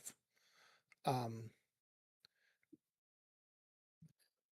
I don't think it's possible to deceive yourself. You can be deceived. You can try to deceive others, but you know deep down what you believe. I think I don't know, Phantom. You make me think about what I'm talking about when I say that some of these people that are saying that God is real, Jesus is king, stuff like that, they're just lying, plainly lying. I mean, I'm trying to engage in this approach or conversation where you can tell me, Javier, I'm not lying. I can prove it to you, and they don't do anything. So is it because they're just believing? Then why you don't say, hey, just a belief, Javier? And I will be like, okay, thank you for your honesty. Well, I think some of that is a couple of different things. Like you have a year have this thing that you do before you believe a claim. And it's probably very similar to mine because we're both, I feel like we've talked enough. I think we have similar dispositions towards epistemology. But you can look at someone like NFL here, and he's all night. He's been giving things like, my church did this, and demon possessions, and NDEs, and he's got all this stuff that to him is very convincing. And it doesn't even move the needle for me because I look at that and I'm like, that is uh, well documented from multiple cultures, lots of explanations, and including non supernatural explanations. Why would I believe your specific explanation when we have many other explanations for it? But to him, I assume it's to him, that's a very convincing evidence. He thinks he has evidence and that we're just ignoring it. Um, and that we are being uh, stubborn for not letting his evidence prove to us that he's being truthful. So Um, in the case of NFL, I have two ways to approach, whatever he's saying, like, hey, you don't have no evidence of what you're saying, or I can tell them by my choice, you're lying, and put him sure. in a position where he could say, no, I'm not lying, and I can tell them, prove it that you're not lying. I'm risking and putting myself out there by calling someone else lying and then having to apologize Mhm. because I was absolutely mistaken. I think this is a different approach that I'm taking about these crazy beliefs in invisible spirits, where Oh, I sure. call people, probably a little bit uncomfortable. Probably some people think it's offensive that I tell them, hey, I'm not calling you a liar. I'm telling you what you just said is a lie. Can you prove me wrong? And the person say, well, Jesus is Lord. Yeah, and I'm not saying I don't even know how we got onto this. I just don't. I don't generally call people liars. I don't think. I think most people I talk. I think most people generally are very pretty honest about themselves. Uh, it's silly to, especially when you're trying to convince someone of to believe something, unless you're trying to uh, con them. It's a really silly thing to lie because it, why would they believe you know why you believe, and if you lie about why you believe, um what do you think you're going to convince the other person of? It just seems like a really poor approach to me to even To try. tell them that they're lying. No, no, it's the reason I don't think people are lying is because if I'm trying to convince you of something, I'm going to give you the reasons I'm convinced of this thing. um Like and you as a believer, you're saying. You give me an Uh, example if you were a believer. well, even if I'm trying to convince you of anything, I'm Mhm. going to it's going to be something that I believe. I'm not going to try to convince you of something I don't believe in. So I'm going to give you, hey, I believe this is true. Here's the reasons I believe this is true. And it doesn't make sense for me to try to convince you using lies because those lies didn't aren't what convinced me. It makes sense to me to give you the reasons I'm convinced or the things that I think are most convincing at least. And I wouldn't just lies aren't things that I think are false are not convincing. They just aren't. So it doesn't make sense to me that people would do that. But I'm also not the greatest when it comes to this stuff. I think people I don't know. People say I'm naive sometimes, and maybe I am. No, no, no. Why would you say that? No, no, no. And I've seen some of your videos. I've not been able to watch them the whole thing. But after watching like 10, 15 minutes of some of your videos, I'm like, man, I have to pause for a moment. I'm scratching my head like, man, I feel so stupid because you really, really make at least myself think, man. I'm like, man, uh, this is like something that you're talking and seems to be very simple to you, like something natural. And here I myself smoking, my head is smoking. I have to rewind again and hear that again. So, I don't know. No, you're not naive, not at all. I'm just trying to take different approaches, Phantom, to some of these conversations because I think that in the past, myself, I don't think I have achieved anything by going like very soft, trying to go very engaging in conversations. Most believers, they don't engage in conversations. They just push their feelings on someone else, and by pushing back in my own way, I'm testing if people get different reactions. I think in the case of Hugo Vaz, I continue telling him that the stuff that he was saying were lies. I'm not calling him a liar. Okay, I actually told him that probably he's a good person, but by learning this crap about this invisible entity, now he's saying lies. But he's not a liar. He learned to lie. Uh, by getting access to this information about this God. So I don't know. Probably he's gonna go his priest or anybody. Why would anybody tell him that he's lying? Probably the person would tell him, "Hey, probably demonstrate to that guy in the internet that you're not lying. How in the world are you gonna do that?" Probably if you engage in a different way of communicating with other people what you believe, instead of pushing them and telling them that God is real, probably tell them you believe that God is real. I would not call you a liar. I would tell you thank you for your honesty. Thank you for telling me that you believe that some God is real, some entity is real. Yeah, yeah, that's true. Like I said, I think I've told you this. I prefer like a more Socratic approach. Hmm. Um, Like to Robert me, too. yeah, to me, it's a good way because it if you can peel back the the the the belief to get to the point where you find here's the way they got to that belief. A lot of times when you can get to that point, it becomes pretty obvious to everyone, including the person you're talking to, that that method is not a great method. If it's a bad method, sometimes it's a good method. If it's a good method, you get there and you're like, they get, yeah, that's a good method. I think it's a truth tracking method. That's a good way to come to beliefs. Sometimes it's not, and but to me,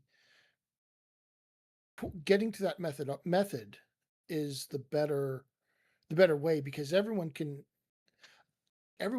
recognize a bad method. Not everyone can recognize bad data. Mhm. Yeah, I definitely agree what you're saying. I think that Robert takes somewhat that same approach that I myself, um, I don't want to take that approach. and I don't think I Sure. could to the level you guys do it because of the knowledge that you guys have and the patience that you guys have. I don't have it. I don't even try to do it.